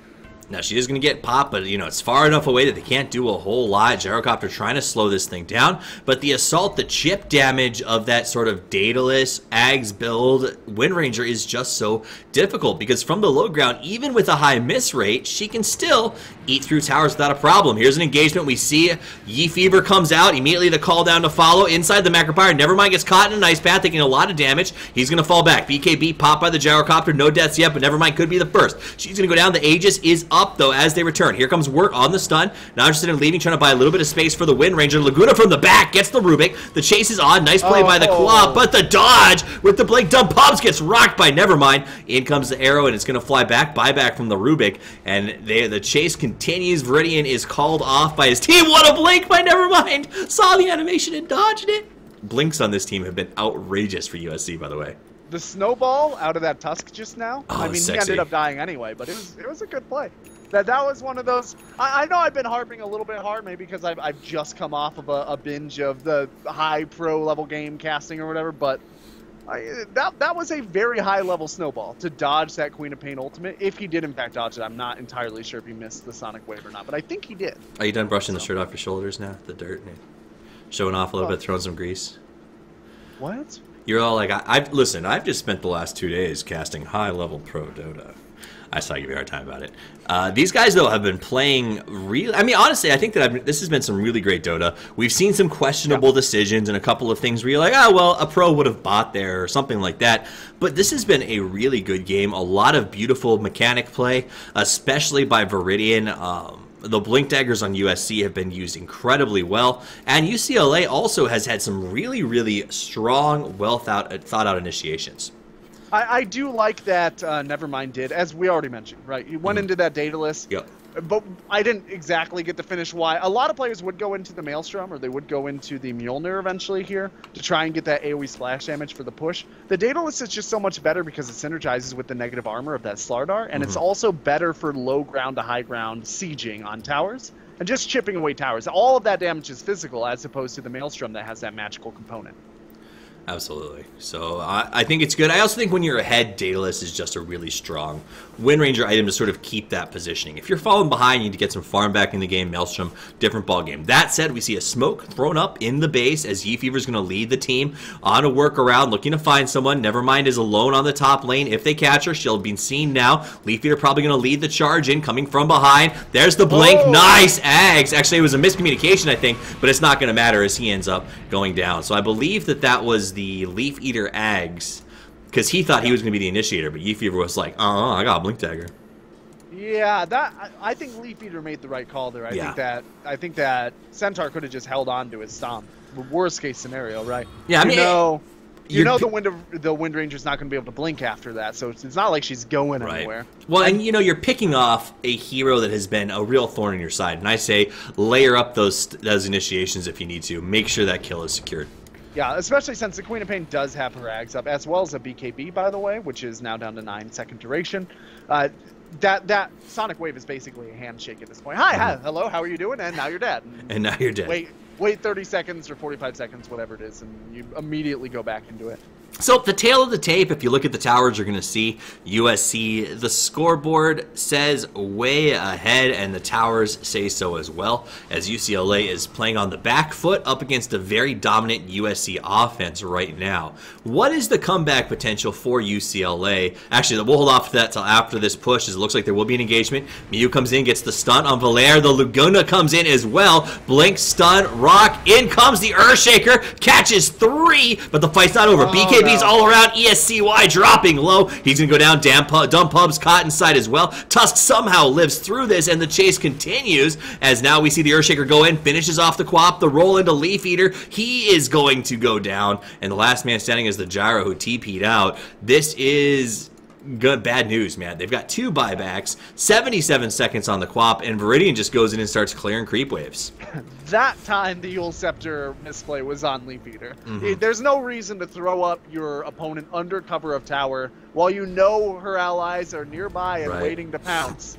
Right, just buying time for them. Speaking of pounce, Yeefever comes in for harass. The call down goes. Never mind, doesn't care. Sits behind the wall. Does get caught inside of the ice path. Wants to now have to back away. We do see the Fire Breath does push her off, and she is able. She's not able to take that tower, so they do have to fall backwards. In comes the rocket for the stall. Nice snowball. Buys a little bit of time, but here comes Valier. He's got some damage output, and they just lost 2. That's a big get for UCLA to take out those 2 heroes. Yeah, and they didn't even lose a Rax for him. No! That would have been... I would not have fathomed that as a possibility off of that push. Nor I. And I think that came from what a little bit of overconfidence. It felt like the sort of, double. There's the surge. He goes and pops the ultimate, but a nice play with the Fisher. Miu's still caught inside. Gonna pull around. Call down comes up. Yule Scepter to buy a little bit of space for the Lina. Lina's still gonna get caught. Right clicks there. There's the BKB. Buy some time. Pure damage hits Valere, but it's not gonna be enough. And they get a 3rd pickoff. And what I was saying is that felt like the double damage confidence, right? That sort of, we're far ahead. We've got the ability to push this Rax. Let's just do it. Because Wind Ranger stood there and took a call down to the face. Well, instead of backing out of it. Right, I mean, the call down didn't really hurt her that much. But don't you think when the call down comes up, it implies there's some sort of follow-up initiation potentially in the offing, and that's exactly what we saw happen. I feel like they thought that they would just engage and wipe, which they're so far ahead, there's no reason to necessarily not expect that. They just didn't have the same cohesion that they had up to this point in the game, I think, in that. But I mean, if you look at the net worth graph, it's going to take 3 or 4 of those, even to buy enough space for UCLA to start trying to push out the high ground. That's true. Right. So, that was bad by USC. No, UCLA is by no means out of this. They don't even have a Rax missing yet. Right. But that one mistake is not going to be the straw that breaks the camel's back for USC either. Now they just need to be a little more concerted, a little more careful, and maybe next time they're going to do that chipping strategy. Go for the ranged barracks instead of the melee barracks that has now healed up to full health. Yep, absolutely. So they lost, and they got nothing for it, and now they're playing a little safer as they get back together towards the bottom lane. Looks like a smoke up towards in the same spot. They've got the vision there. Actually, they don't have vision, so it's kind of a they're going to go straight into spot Roshan. to do it. They're going to go straight into Roshan, and Tuskar, if they know what's good for them, they will. And Tuskar was aware that this was a possibility, did have the Frozen Sigil there, but it just expired. So this is a wonderful play for UCLA, but they've got to do it now. They sneak in. Now we see a rotation. It looks like they might smell something. Tusk gonna come around, Sigil off in 2 seconds. I imagine he'll send that straight into Scout once it's up. There it goes. There it goes. They waited too long. They don't have a medallion yet. Now the sigil comes in. Have that. They know that they're here. The question is, do you try to push it down? Do you get the hell out? And the answer is get the hell out as they back immediately. Haste Rune there. Viridian comes in, gets the Haste Rune, follows with the triple stun. BKB's all over. Echo Slam catches 4, call down, but no one's inside of it. Viridian's got to back away. Now the rest of his team comes in. War with the stun. Laguna to the face. In they go. Fever's going to go down. Leaf Eater standing. ESCY drops. Leaf Eater's on the run. Quap maybe the only survivor. She runs for safety. Oh, the massacre. It's sad. It's like watching a slasher film as USC just comes in and blows heads off. This is a lesson in why you absolutely need to have at least a medallion if you are Dire's side, especially if you're losing, right? If they had managed to take that Roche, which with the medallion, if they had started right when they went in there instead of kind of faffing about and they had a medallion, they would have taken Roche. They might have lost that fight anyway, but they would have at least taken exchange. They're going to go straight for those mid towers as they know that there's not a lot of buyback, so they would have been spent already. So mid tower now under some assault. Only buyback available is on Rubik. Quap just going to hang back, and we've got 29 seconds till the nearest competitor can really come out and try to stop this. They're picking out. They're saying, let's go straight for the Ancient. That's going to force that Quap and that Rubik to expose themselves, which just happened. Dumb Pubs gets caught, rocked, and smacked down, and that will be the game because Rubik just can't stop this by himself. If he tries, he will get in trouble. He's going to go down. So buyback on 2, but that won't be enough. Not with Nevermind having that ultimate up and running. And that will be the GG. USC takes game 1 of USC versus CLA in this collegiate star ladder game. And what fun it was to watch. What a great victory here in Division 1. And that's not over. It's a best of 3, so we're coming back with another one. Winner on the GPM list for this is the Wind Ranger at a 529 WAP in GPM. My name is Toffees. You can find me at Toffees _Dota2, and I'm joined here by my co-caster, Gorgon the Wonder Cow. Where can these fine folks find you? Well, you guys can find me over at the Wonder Cow and writing for Join Dota, Dota Blast, The Score, Dota Buff. And basically, if they publish writing about Dota, I probably write there. So just, do a web search or whatever. Check it out, guys, and stick around. We're here every Tuesday and Thursday night for the next 3 months, boys and girls, bringing you the best in collegiate Dota. We've got another game coming, possibly 2, if UCLA can step up and take one back. That said, stick around. We'll play some music for you as we get the next match set up and underway. You guys have a wonderful evening. We'll see you soon, and as always, Toffees out.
Tired of glasses and sick of your contacts? Then call LASIK Plus, America's most recommended LASIK provider. Right now, LASIK Plus is offering pricing starting as low as $250. That's right, starting as low as $250. Call toll-free 844-319-2020 or go to LASIK250.com to schedule your LASIK exam today. For this limited time pricing starting as low as $250, call LASIK Plus at 844-319-2020. Call 844-319-2020 before it's too late. Individual results may vary. Restrictions apply. See details at LASIK250.com.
back to the Collegiate Star League. My name is Toffees. You can find me at Toffees TV over on Twitter, and I'm joined by my intrepid co-caster, my partner in crime for a very long time. Is glad to have you back in the saddle. How you doing tonight, Gorgon? I'm doing very well. It's been a very interesting night so far. I'm looking forward to game number 2, see if UCLA can kind of bring up their game a little bit here and match odds with USC. Absolutely. It should be a good game. Last time around, USC did take the win in a rather convincing fashion, even with a questionable pickup, or I would say a draft that when we first looked at it, we're like, there's going to be a bit of a struggle here, but they proved that they could. There was no struggle, and that was largely, in my opinion, on the back of Viridian. He played the Earthshaker, did a great job of sort of managing rotations, making space for his team, and engaging in fights in ways that I could not believe were working. And I've heard a rumor that he's like a 6.5K player, and we definitely saw that as this match sort of went on. That said, UCLA is going to pick up the Earthshaker this time, and maybe saying it's not the player, it's the hero, and we'll prove it to you. Yeah, so once again, I said this during the draft at the beginning of the last game, but what's really interesting about the CSL specifically, as opposed to most other semi-amateur communities, sort of semi-pro level tournaments, is that these players are being brought together by their region more than necessarily their skill level. So, for example, like you said, Viridian is like a 6.5 player, but he's got a 4.0K and a 4.5K on his team as well, right? That vastly different skill sets that those players are going to have, a very different understandings of strategy and timing and communication. So when you're looking at the way that these teams, these players specifically, are interacting with each other, don't just think like, oh, one team has a 6.5K player, they're going to win or they're going to lose. Think about it really as, how are these players actively interacting with each other? Because we saw a lot of miscommunications from USC. We saw more from UCLA last game, but we still saw a lot of cases where USC clearly had the right idea, but didn't necessarily have the right execution. So we do see the Doom and the Alchemist band again, no big surprise there. The Wind Ranger band, and maybe a little bit of a nod to USC, and appreciation for that Wind Ranger play we saw last time around, which, never mind, I think we can both agree, played the crap out of that Wind Ranger, stayed level in the mid position with that quap, and showed dominance on the hero. So a little bit of a respect band coming out from UCLA. Winter Wyvern and Night Stalker picked up 1 and 2 from USC. What do you think about that? It's all control. I mean, Wyvern has the third or fourth most games, I think, played so far this patch in terms of Pro Dota. Obviously, all the stats I have are in terms of Pro Dota or Pub Dota. There's really no in-between land. So I'm going to stick with Pro Dota and assume that these guys have been scrimming, as you said, and really thinking about the game at a higher level than Pub play. But Winter Wyvern applies a lot of control, typically has a fairly good win rate, is run in a way that allows teams to blow open these mid-game fights and also high ground defend really well. The Night Stalker, also in the top 10. I'm not exactly sure where his rank is right now, but he has about 110 games or so. And the way that he ends up working is just choking vision out from your ally. So what you now have in Winter Wyvern and Night Stalker together are your opponents can't see until you get next to them, and once you get next to them, they can't do anything. It's a very good combination. Interesting. Ember Spirit gets picked up there. The Shadow Fiend and the Earthshaker. How do those two pair together? The Shadow Fiend and the Earthshaker don't necessarily do a whole lot together that other people do not do together, with the exception of the fact that you can stack Requiem of Souls with Echo Slam. And maybe if the Earthshaker ends up doing a ton of right-click damage with the Enchant Totem, especially if he goes like Crit Shaker or something, then you have the presence of the Dark Lord negative armor aura. But really, right, the Earthshaker is a great pick here because you don't know what lane he's going to. And he's also very high metagame evaluation. He comes into drafts very early. So if you grab him early and your opponents don't know where you're going to send him, not only is that a deny pick, it's also a hero that most teams can run, and it's a hero that synergizes well with most lineups. Very, very strong. Let's see. So presumably we're looking at a mid matchup here. Do you think it's going to be the Ember Spirit in the mid up against the Shadow Fiend, or is this going to be another Night Stalker mid position? I think the Night Stalker is going to be roaming. Okay. Right? That's usually where he ends up. I would Whether or not assume. Ember Spirit will end up mid or safe lane, it's like 60-40, one way or the other. It depends on the player's specialty. I would imagine that, well, now Gyrocopter is probably going to be a safe lane. So probably a mid-Ember Spirit, yeah. All right, Clockwork going to get picked up, presumably for the UCLA off lane, and a lot of initiation coming out of UCLA this time around. It seems, I mean, they had initiation last time, but it seems like in most of the fights, it was UCLA that was constantly being put on the defensive. Do you think that this draft maybe reflects a little bit of the fact that they didn't like that, and now they want to be the ones to make the decisions about when these fights happen? So this actually interests me quite a bit, because I didn't say it because it wasn't super relevant last game, but the whole last game I was just thinking, man, it's too bad UCLA doesn't have a Clockwork player, because it would fit the lineup so much better than a Centaur, especially if your opponents might be picking a Slardar. Right. And the Clockwork would have just worked out so much better. I'm really... Clockwork wasn't banned last game, was he? No, it feels to me like UCLA wanted that Clockwork potentially in that position, but the Wind Ranger pickup pushed them into taking the Centaur, because you could say that they're both heroes that sort of worked functionally, but Centaur just has a better response to the Wind Ranger. So I think that they chose not to take the Clockwork, and this one they banned out the Wind Ranger. It sounds like, this looks to me, honestly, Gorgon, like UCLA is executing a game plan, whereas in the last game I felt like they tried to draft a little more reactively. Yeah, I would not be surprised to see them pick up a Tuskar here as well, and then a ranged carry. No, they're going to pick a Juggernaut for their carry, so it's going to almost certainly be a ranged support coming out here for your last pick, which is interesting. Rubik is still in the pool. That's a ranged support that people like to see a lot. Dazzle has already been banned out. I think a VS would be a good pickup for them right now. Yeah, I like a VS. I don't necessarily know. It's just not very in vogue. There's nothing wrong with it. I think probably what you'll see is you'll either see a Disruptor come out, or you will see that Rubik come out. I suspect that's... The Disruptor pairs really well with the Clockwork or Shaker because of the area denial. Yeah. And it holds people in place for the Juggernaut. Also, the Silence is really powerful against the Ember Spirit. The Rubik is just a great hero all around, right. Especially when dealing with the Clockwork cogs. You can lift somebody up and drop them in there. Right. So... Either of those heroes are pretty in meta, too. I do enjoy it, Rubik. I think that in the last game we saw that he wasn't executed maybe as well as he could have been, as he was a good theory pickup and not necessarily a good execution pickup here. And that's something you have to consider at this level, right? Like, when you go to watch the pro games, they have such huge hero pools that when we cast it, we can say, well, this hero will work here. But at this stage of the game, in Collegiate Dota, like you said, players of all skill levels, it also comes down to what kind of heroes do these players have in their pockets, because that's a big question, right? Their hero pools theoretically aren't going to be as big as a pro player's. Is this going to be a Spirit Breaker for Dire for USC? Is that what they're thinking here, or I'm trying to figure out if they are going to be very aggressive on the rotations, or if they're just going to buy tons of time for Gyro Ember. Looks like they're going to try to buy tons of time for Ember Gyro. Lich is a more defensive hero. He likes to be moved into and then counter-react. He doesn't necessarily like to be super aggressive, although the Frost Armor is really good on that Ember Spirit. You get up the Flame Guard and the Frost Armor and basically can't take him down through levels 6 through 10. Right. So, a nice little combo there. Going to be very aggressive. I'm curious to see how they lane this out. UCLA staring down the barrel here. They don't have, like you said, a traditional 5-position support.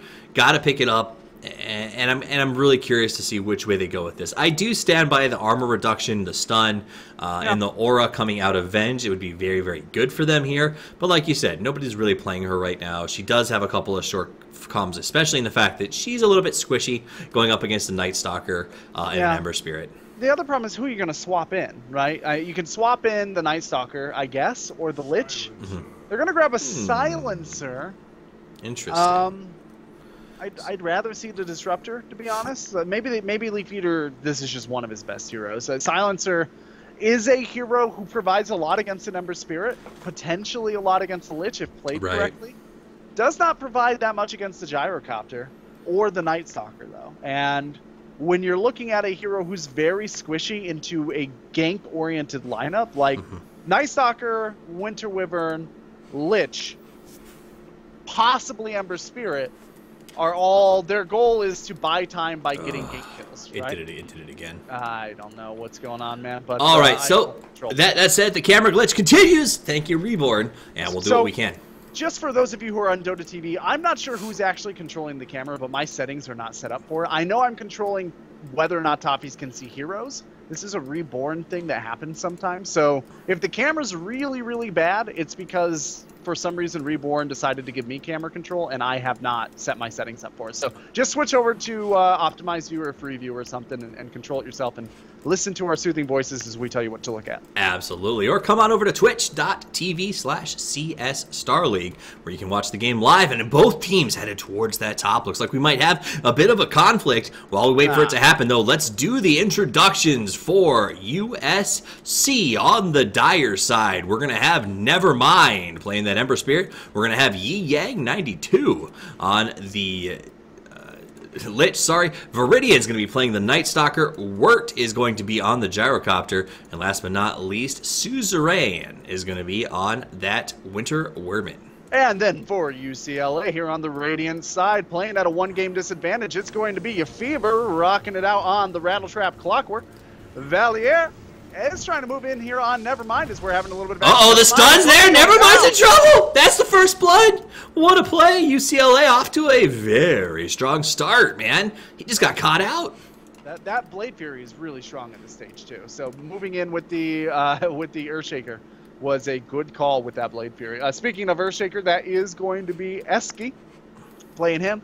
Leaf Eater is going to be taking the Silencer, and Dumb Pubs is going to be bouncing around on that Juggernaut. I believe I hit them all. Yes, you did. And as they line up for the lanes, I'll put the last hit deny chart up for you guys. This is Game 2 of a best-of-3 series between UCLA and USC to see who takes home the first victory in the matchup for this brand new season of Collegiate Star League. My name is Toffees. You can find me at Toffees TV, and I'm joined by Gorgon the Wonder Cow at The Wonder Cow. And we're going to be here every Tuesday and Thursday night. And this is it, boys and girls, the Tuesday night fight round 2 between the two teams from California, and it's looking like it's going to be a good one if that early death is any indication of the aggression we're going to see. Yefever up in the top lane, taking a lot of harassment from that Winter Warbin and using those cogs to try and get as much as he possibly can. Poor Wirt, he dodged the cogs and walked right back into it. I mean, it's not that big of a deal, but it's a little bit of a mana sap, right? That's why he placed it there, so... Just very, very annoying. We're going to have a little, obviously, an advantage in that lane. Last time around, we saw the Gyrocopter not come away on that lane with as much farm as he would have liked. Now, my memory's a little foggy. Did they flip again? Is the Gyro on the opposite side? So, right, so basically, it looks like UCLA... USC said, we're going to take the Gyro, you can have the Earthshaker, and we're going to just play the other team's heroes that weren't quite working out, or were working out very well for them last time around. So we'll see how it goes with that Gyro up on the top in a different player's hands. Yefever actually doing pretty well and trying to stay connected in this lane. Meanwhile, on the bottom, Leaf Eater going to try to stack, and immediately the Night Stalker comes in and says, I'm not really interested in allowing you to do anything here in this jungle. Haste up on Yefever, and he thought about jerking into the mid lane. Instead, he's going to come up here behind Suzerain. He's going to go in. Suzerain was pulling the cap, so he's going to come in, try to take that last hit. Gets it. There you go. And should have the ability to continue to harass him. It won't amount to anything, but it is functionally Yefever winning this lane, right? The fact that he's able to harass out one of these supports. He hasn't really stopped the Gyrocopter from farming, but he is by himself getting some farm. So. Yep, he is almost level 3 right now. The Gyrocopter is sitting at... I can't check. God, that's annoying. The Gyrocopter is sitting at 3 as well. So, I mean, pretty good when the Clockwork is keeping in range, considering the fact that this Winter Warbin hasn't really been at all sapping any of that XP from the Gyro. So it's sort of like a protected 1 versus 1 up here on the top lane. Yep. Rotation towards the mid. Sorry, Suzerain looks like he wants to come in for a possible gank, but Eski was actually standing there looking over the shoulder of Valair, so he sees him coming, and they know that that Winter Warbin is there. Waiting to use that flying initiation. What's going to happen? Will they counter-initiate is the question. Winter Warbin playing carefully. They know he's there. Yeah, they know, but he doesn't know that the Earthshaker's there. Earthshaker is just outside of that vision range. Instead, he's just going to kind of march his little frozen butt back on up to the top lane, where the Clockwork has been doing fairly well up against this Gyrocopter. Gyrocopter has been held back a little bit, despite the fact that he's been more or less left alone against a melee hero. only sitting on 15 last hits. I'm going to take you to the mid real quick where they tried to go after. Never mind, they do get the stun. Leaf Eater on the follow. Puts up the attack. The right click is there. Valier wants to finish. Blind Shadow Rays, but it won't catch him. It just barely misses Never mind, and they're forced to fall back. Now ESCY is in some trouble. He gets caught. Oh, no. This could be the death of him. That Flame Guard was just really strong. Leaf Eater wrapping around, hoping to get involved. Going from the high ground. Manages to throw up a curse. Wants to try and slow down Never mind, but Never mind's not interested. Gets the stun. Finishes the job. And it's now a 1-for-1. That was a long, drawn-out fight that Nevermind now has to go back to base to heal, but yeah, worth it man, there. Yeah. Since he was probably going to have to go back to base anyway. I can't believe he got that kill. I thought for sure Valier would come back around. Eventually he did, just not quite in time. I think he went up top to grab that 4-minute room, and so he wasn't really within reacting distance. I wonder if maybe UCLA, so there's no way he'll continue to push this and try to get the kill. And obviously he just continued to. Now we got a double damage rune that's going to go ahead and go to that Shadow Fiend. He'll pick that up, toss it in a bottle as he heads back towards the mid lane. We see a rotation from Leaf Eater back to the bottom to try and make sure that Dumb Pubs on the Juggernaut has a little more farm. Worth noting, last time Dumb Pubs played the mid co-op and now he's playing the safe lane Juggernaut. So a bit of a switch up there in terms of positioning.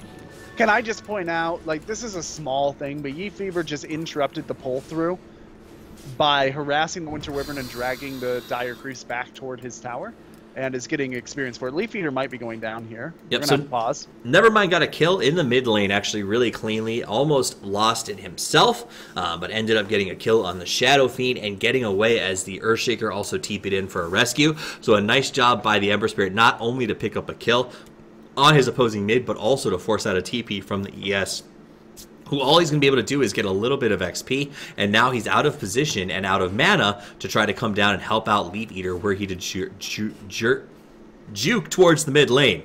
That was uncomfortable. It sounded like you were going into something racist there, juked away from the kill. P. Diddy remixed it. I'm just saying. All right. They got brown boots across the board. We look at some items. The Poor Man's Shield finished up on the Juggernaut, bottle on the Shadow Fiend, bottle on the Night Stalker, and everyone says we are good to G. Net worth 2230. Ember Spirit leading the charge. Shadow Fiend not far behind. Night Stalker right there on the tail as well. Let's go back to Leaf Eater where he's trying to survive, but he will not. That was a questionable juke attempt. Like that juke around works if there's a tree between you and your target, but he walked in a triangle into clearly visible trees with no path.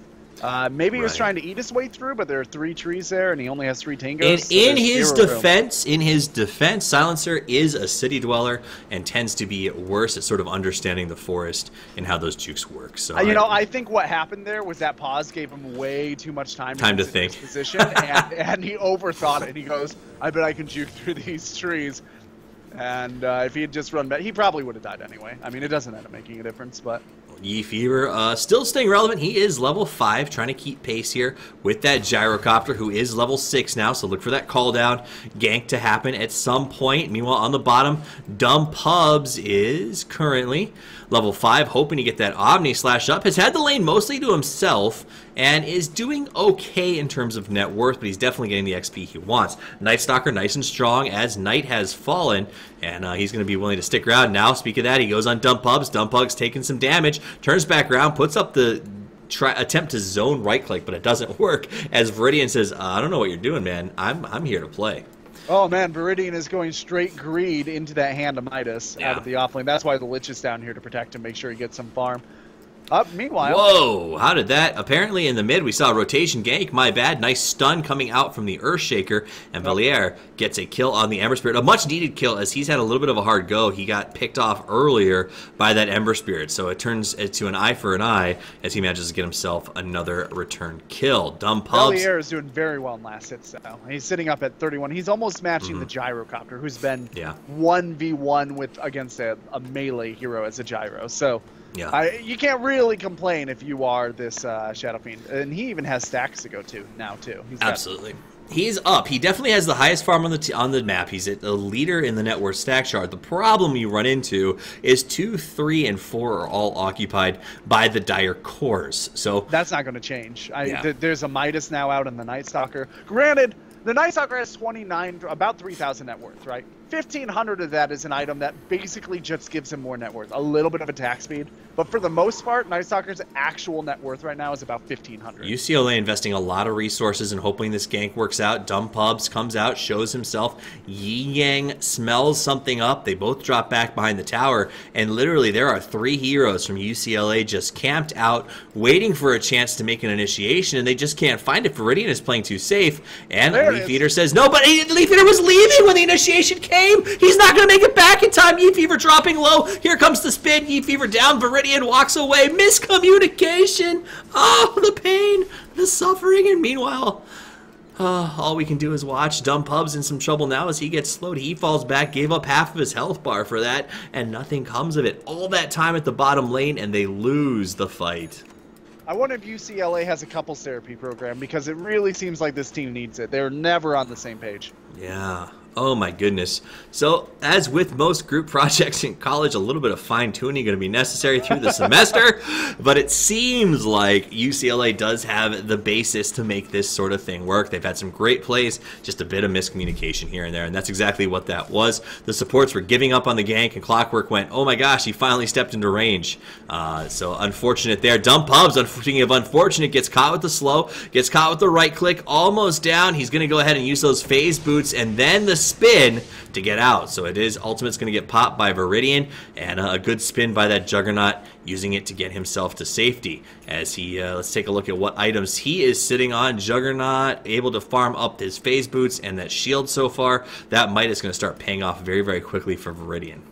Yeah, already has 2 uses, maybe 3 actually. I think he just got his 3rd. So at this point in time, the fact that UCLA has not been able to apply any real significant pressure is really hurting them. They keep doing. Last game they did the same thing, where they kind of bottled up near a tower that was close to its opponent, or near a lane that was close to its opponent's tower, and they just kind of waited for an opportunity, and that really, really, really hurts UCLA, especially because they're playing into a superior late game by far.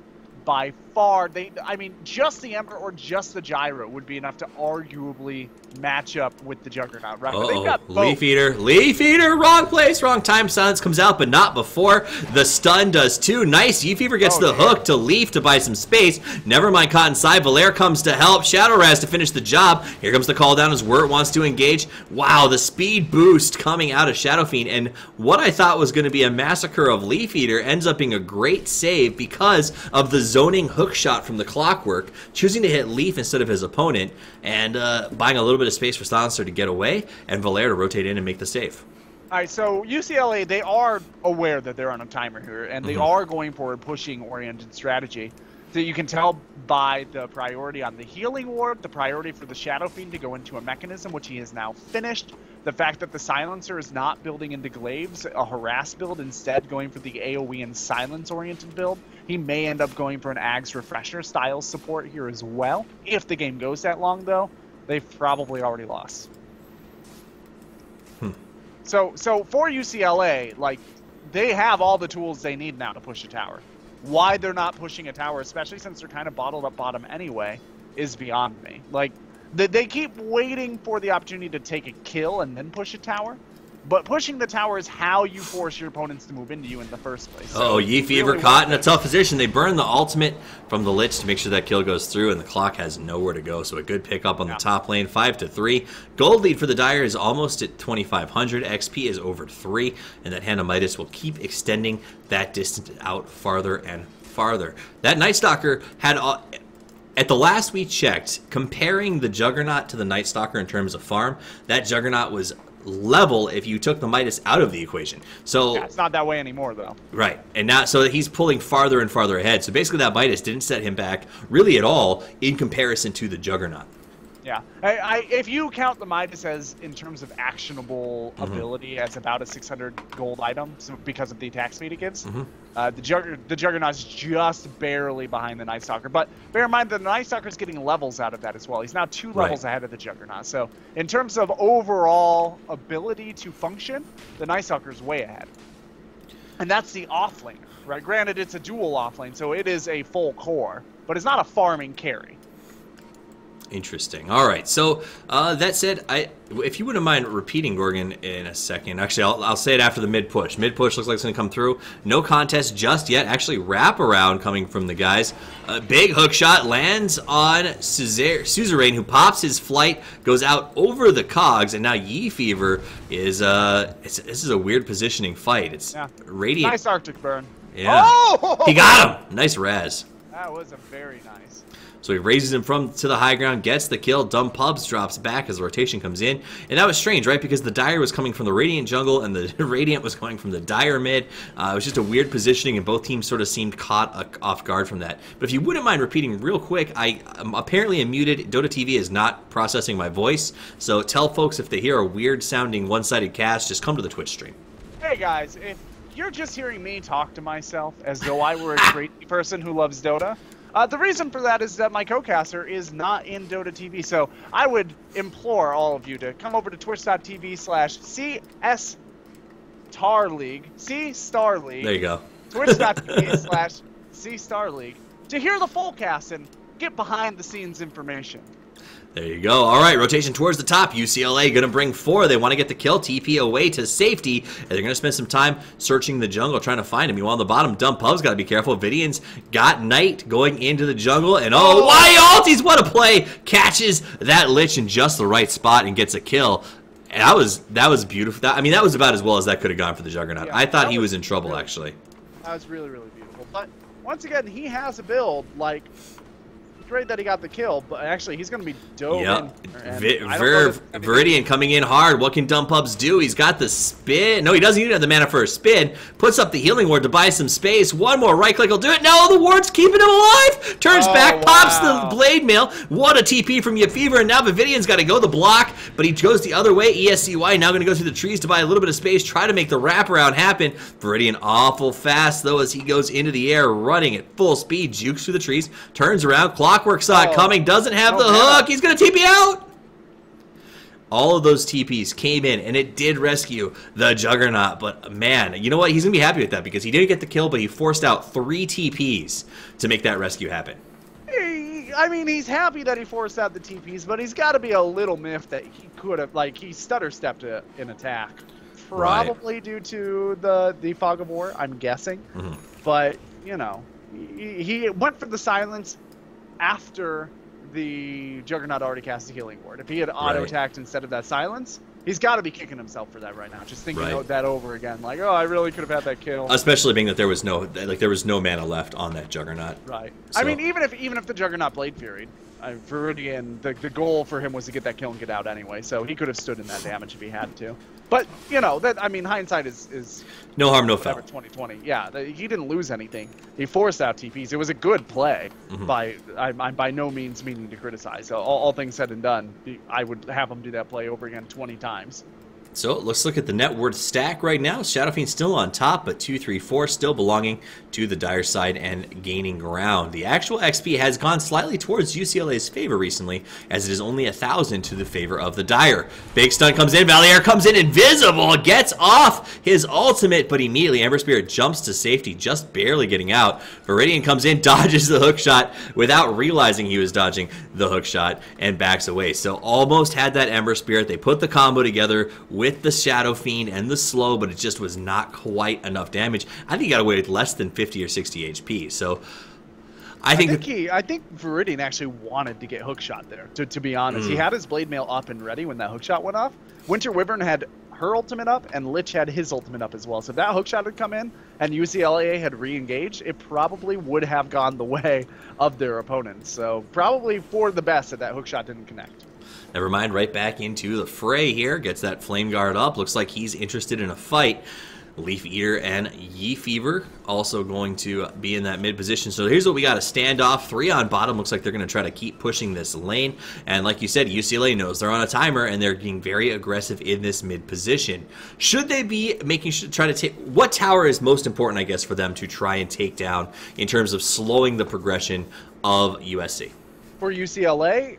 Yeah. In terms of slowing the progression of USC, the most important tower is going to be this mid lane tower.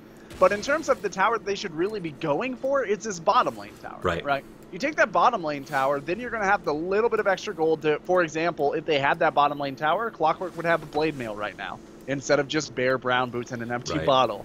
Right. The Shadow Fiend would be able to finish his Sanj with the gold from that tower. The Earthshaker would not have much of anything, but that's all right. Hook shot to Valier, and immediately they pop the response. In comes the call down. It's going to catch one. It's going to catch two. Both are going to go directly in. Fever comes in, puts up the cog, knocks Yang to the high ground, but there's the bouncing ball of death, and that's going to be a triple kill going the way of USC, and the chase is on. They want to make it a quad. Fever in some trouble, some serious trouble as he goes down, and it's a 5-man wipe. Meanwhile, on the bottom, Dumb Pumps tries to take a tower in exchange, but the TP by one scares him away. Middle push will take place, and this will be a fight that there is no way in the world you could say was not absolutely perfect in the favor of Dire. Yeah, and that's one of those reasons why getting this bottom tower probably a better call. It's just so much safer. Think of all the ways, right? Just taking, you don't have to watch it in the spectator, but just look at the minimap. All the ways that you can be engaged on moving into this mid tower aggressively. Now think about doing that at an item disadvantage when you're just a couple hundred gold away from your next item on 3 heroes. Click that Yang for me. What's that? Click that Lich. Oh, yeah. What's he doing up there? He's got a TP. He didn't have the mana for it, but now just camped down in the trees. None of his buddies interested in coming over and getting him out. He's almost got his mechanism up. And bear in mind, the Shadow Fiend got the mechanism out of mid lane. Right. And they haven't really used it to any effect before the Lich is going to get his mechanism up as a off-lane support.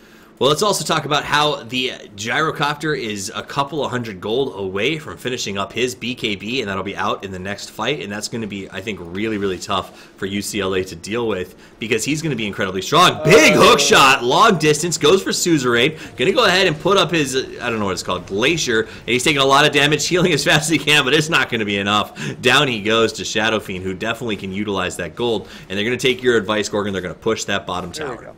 That spell called Cold Embrace is in Cold Embrace of Death is now for Winter Wyvern. There you go. There you go. I just know it is that annoying spell that makes me angry. So Viridian... Yeah, that spell that your teammates kill you with all the time. That's absolutely. Fever takes some damage, puts up some cogs defensively, but takes a heck of a lot. Healing War going to try to keep him up. Dumb Pubs putting some serious damage on this tower. They've already got it down to half. Viridian waiting to engage as they stay overstaying their welcome, I feel. Here comes the bouncing ball of death. Dumb Pubs in some trouble. Nice stun. Gets the double to buy some space with a call down. Hits everyone. That's 2. Ultimate comes out by Valier, but will it be enough? Viridian taking a lot of damage. TP comes out. He's going to back away. But in comes the Echo Slam. Everyone taking damage, but 3 down. No one from the Dire yet. Ulti from the Shadow Fiend as he dies. Last man standing as the clock worked, and the clock doesn't work as the whole team gets wiped out, Gorgon.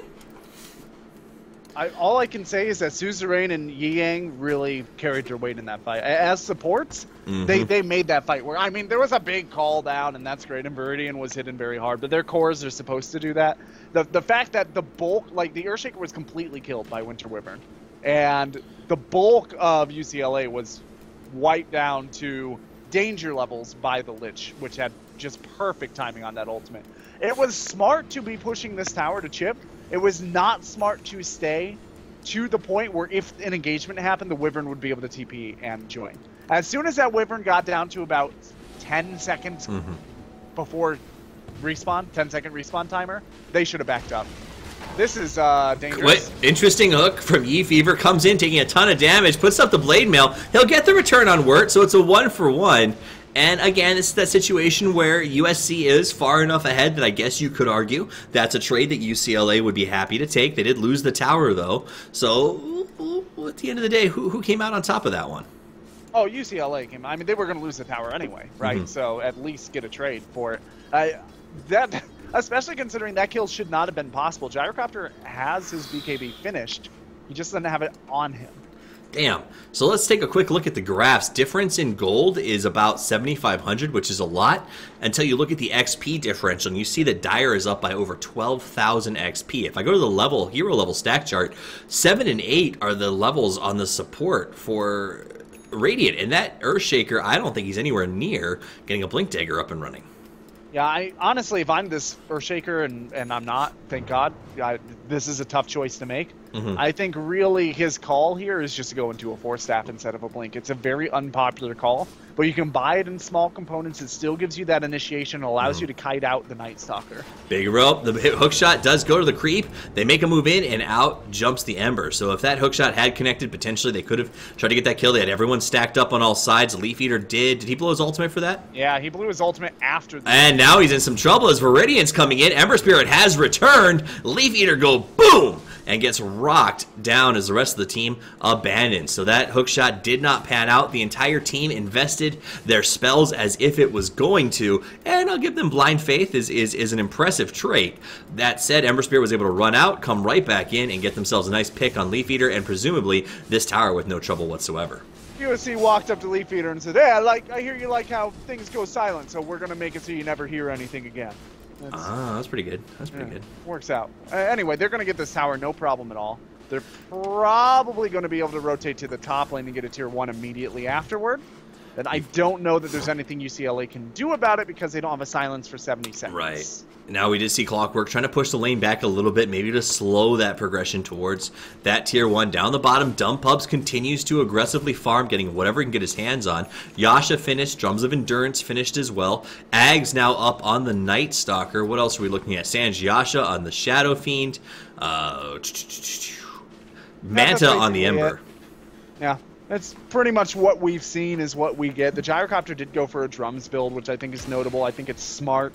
But as we had mentioned, they have a very late game oriented draft, especially with the Ember and the Gyro being stacked together. That's not something you typically want to do too much of because you're really vulnerable in the early game because of that. In order to offset some of that, Gyrocopter picked up the Drums, which not only get him going a little bit earlier and give him a little bit more survivability fast, but it also make everybody on his team a little bit more viable in terms of the mid game. It makes the Night Stalker attack faster, it makes the Ember Spirit attack faster, so that in these engagements they have that little edge. Let me ask you about the Manta style on the Ember Spirit as the first item. Is that something that we see prototypically, or is that something that's being unique here in this game? It's because there's a silencer, right? He wants to be able to get out of the global silence so that he can escape. Makes sense. That's why we keep gorging around those nuggets of wisdom. Wert's going to go in and just keep on farming, try to get himself even more than he already has. He is third on the net worth list. That Night Stalker and that Hand of Midas have surpassed the incredible farm of the Shadow Fiend, who has managed to keep himself. I mean, I know Shadow Fiend's a good farmer, but in light of sort of the pace of this game, I'm impressed that he's still hanging out in that second position. Gemma True Sight looks like Night Stalker's got that picked up as well, so thank you for pinging that out as the USC continues the aggression that we saw in the last game. We'll go to the top lane where Gyrocopter flanking around on Valier. That's the real deal. He's going to move in on him, starts the right clicks. He goes in Viz. Wirt does not have any vision, so he's just going to let him go. Does put up the rocket if he wants to. Looks like he's I don't know that that'll get him anything, but you could follow the rocket ostensibly. Yeah, I think that they had vision on everybody because of this ward here. So Dire, actually, let's take a quick look at the vision on the map. This is Dire's vision, and it's pretty good. A lot of spots that aren't going to be easily warded, and a lot of vision really in sort of where they want control of the map. If you look at the Radiant vision, defensive as well as a high ground on LaRoche, and that's about it. So Radiant definitely working on a big vision deficit, and you can see that by the way that USC is confidently moving around this map. Yeah, there's no way USC does not push his top lane sometime in the next 35-40 seconds. They have a ward up there that's going to expire in about 2 minutes. They have the advantage. The fact that they didn't do it while the silence was down is honestly kind of shocking to me. I agree with that. Let's see. Gold lead, by the way, 10,000 XP at 14 as USC continues to distance the gap, make it bigger and bigger. That Earthshaker still having a very tough go of things, not able to get that Blink Dagger up, and you know, it's just such an important item for him, or even, as you said, the Force Staff.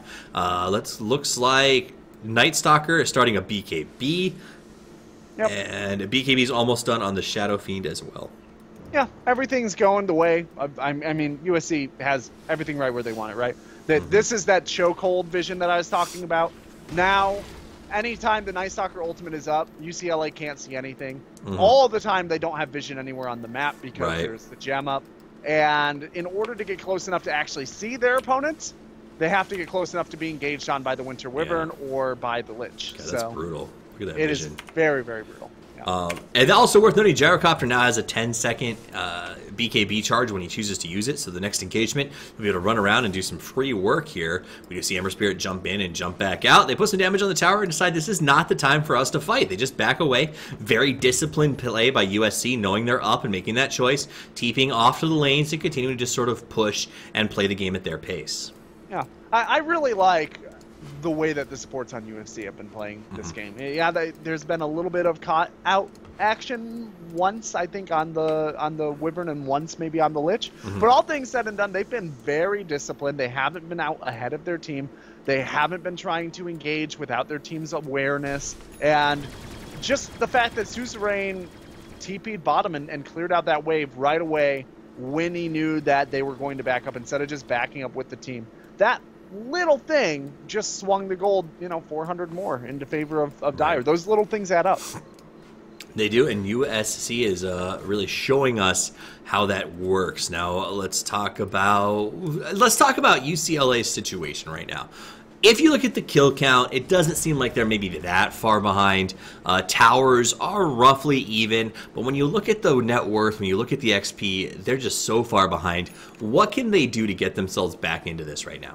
It's really, really hard because they didn't draft for coming back. But their lineup does not have anybody who is... Oh no, they smoked and went for a gank on the gyro, but back from the other side, Viridian and Suzerain come in. They get a huge knockdown. There's a big ultimate from the Lich. It's everywhere. It's all over. Everyone taking damage, though. It's 1, 2, 3 on the Dire drops down. They lost the clockwork, but it was cost. Valier now pushing into Suzerain, and that was actually a really good engagement right now for UCLA if they can keep themselves alive as they force back the Ember Spirit, and they get a really nice play, especially on the back of ESCY.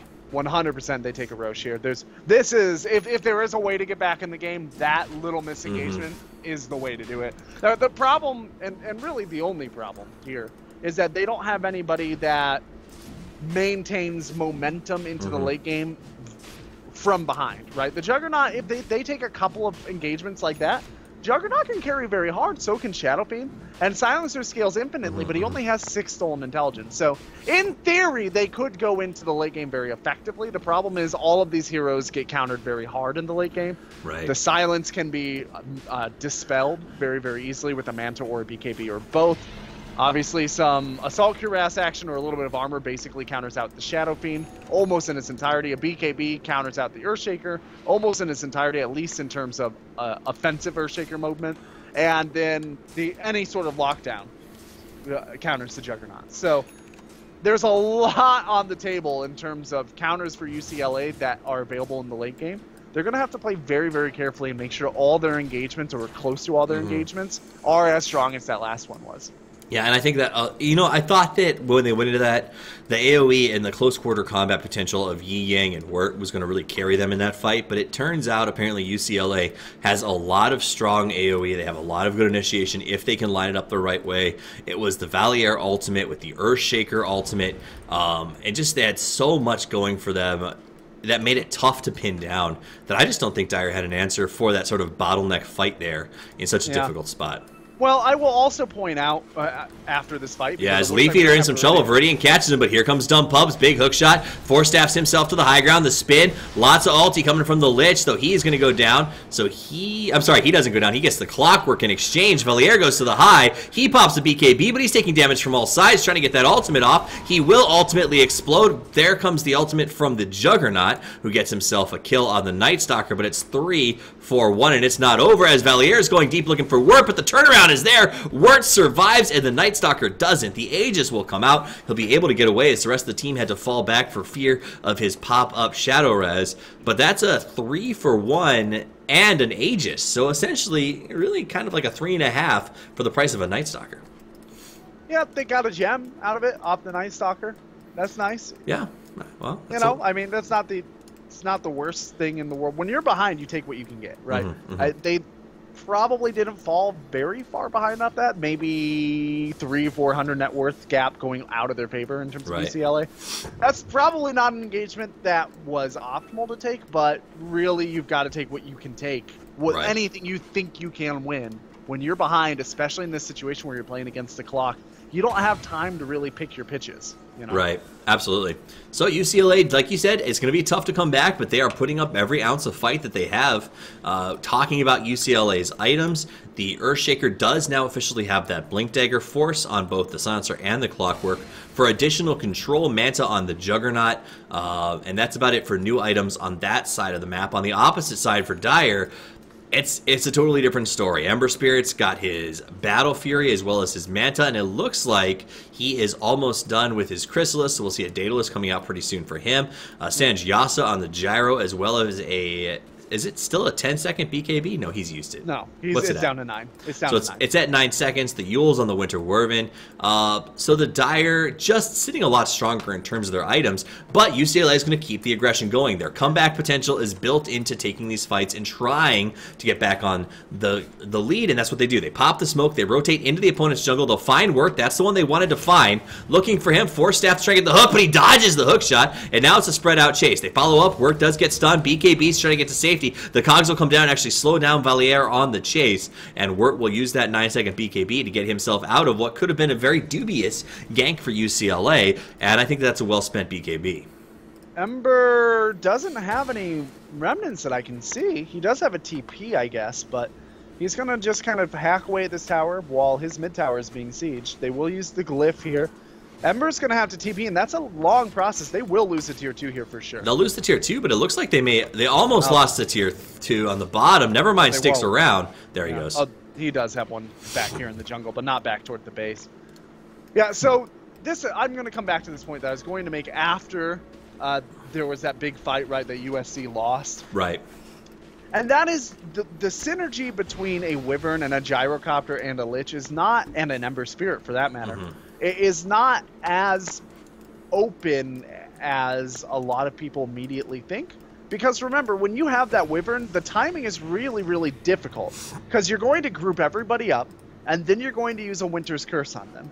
Now, if you use the Winter's Curse on them while the Gyrocopter is using Call Down, and the Lich is using Chain Frost, there's that 70% damage reduction on everybody except one guy. So you're using 3 ults to basically kill one guy and do 30% damage to everybody else. Right. So really, ideally what they want here is they want a bottleneck fight where the Wyvern is able to open up, and then right on the tail end of that, right as that curse is about to end, Gyrocopter and Lich both drop their ulti perfectly.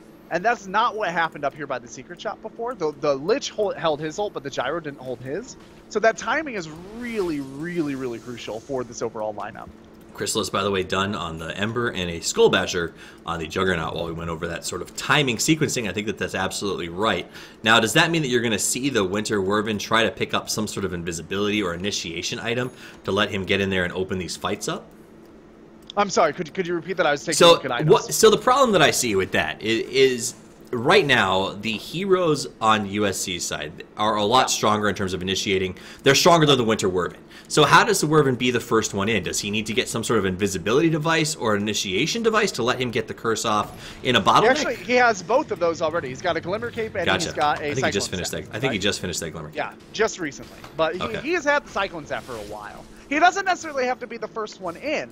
He just needs to get that good curse off before the ultimates come out from his allies. Right. Or he needs to save it for after those ultimates finish. And it looks like they maybe... what can't happen is that stacking. That's what they're trying to avoid. Looks like they're trying. Suzerain pops that flying attack, goes to the high ground, searching around. Oh, here comes the charge. BKB is popped. In they go on Valier. He's taking a lot of damage, and he just gets melted down. That's a dead Shadow Fiend. He does have buyback as they push towards the high ground. Let's see. Night Stalker running. Sorry, go ahead. I was just going to say, oh, never mind, we're going to have to... Oh, there's the spin. Spin to win as Dump Pubs goes in. He puts down. Never mind, get caught in a wicked stun. Can't do anything. The silence was up. Now Viridian on the run. Has that Blade Mail pop to buy a little bit of space. And now they juke through the trees trying to get away. Yin Yang going to have to TP off. We get the flight coming from Suzerain as he goes out through the jungle. Nice play to use that pathing to his benefit. And we see Wirt now the last man running. And it looks like he should get away without too much trouble at all. So they end up giving up the Ember Spirit. Could have been a lot worse, but USC was ready to scatter. Yeah, that I was going to say that was a nice play. The Lich probably didn't need to use his ultimate on top of that Wyvern ulti, and had he saved it, what I was about to say is, had he saved it, they could push this high ground. And then they tried to push the high ground anyway, as I was trying to say that, and then they got forced off. So that was just a case of eyes bigger than stomach, I think, coming out of USC. They saw one hero down. They wanted to go in. Really, they probably could have broken up and farmed or taken this bottom tower that's almost down anyway. So USC all responding now. UCLA pushes up that mid lane, but that's about all they get for their trouble. Rotates to the top lane, hoping to get a little something out of this. I mean, that's sort of the key right now, is getting kills and converting, and it's just been tough for UCLA to do in this game. We do have another Reborn DC, so we'll wait for that Winter Werpen to come back. Meanwhile, gold lead on the Dire is at 10,000. XP is at 15. Why don't we take this chance? Do you see any interesting itemization or builds or anything that's really caught your eye in this game, Gorgon? Or does it seem pretty straight key?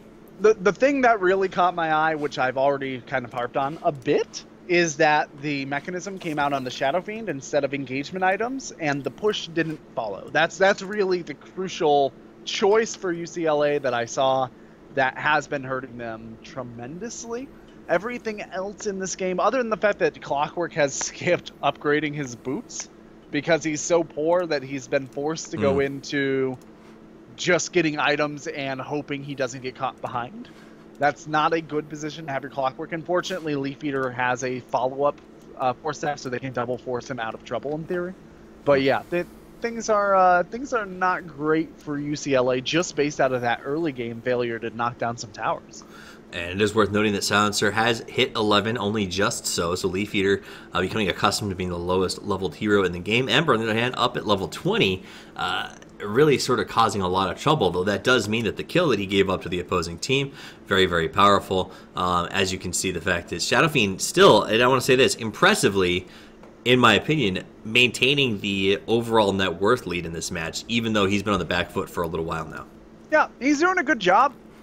I don't know what else to say. Like, he has been doing a good job considering the situation.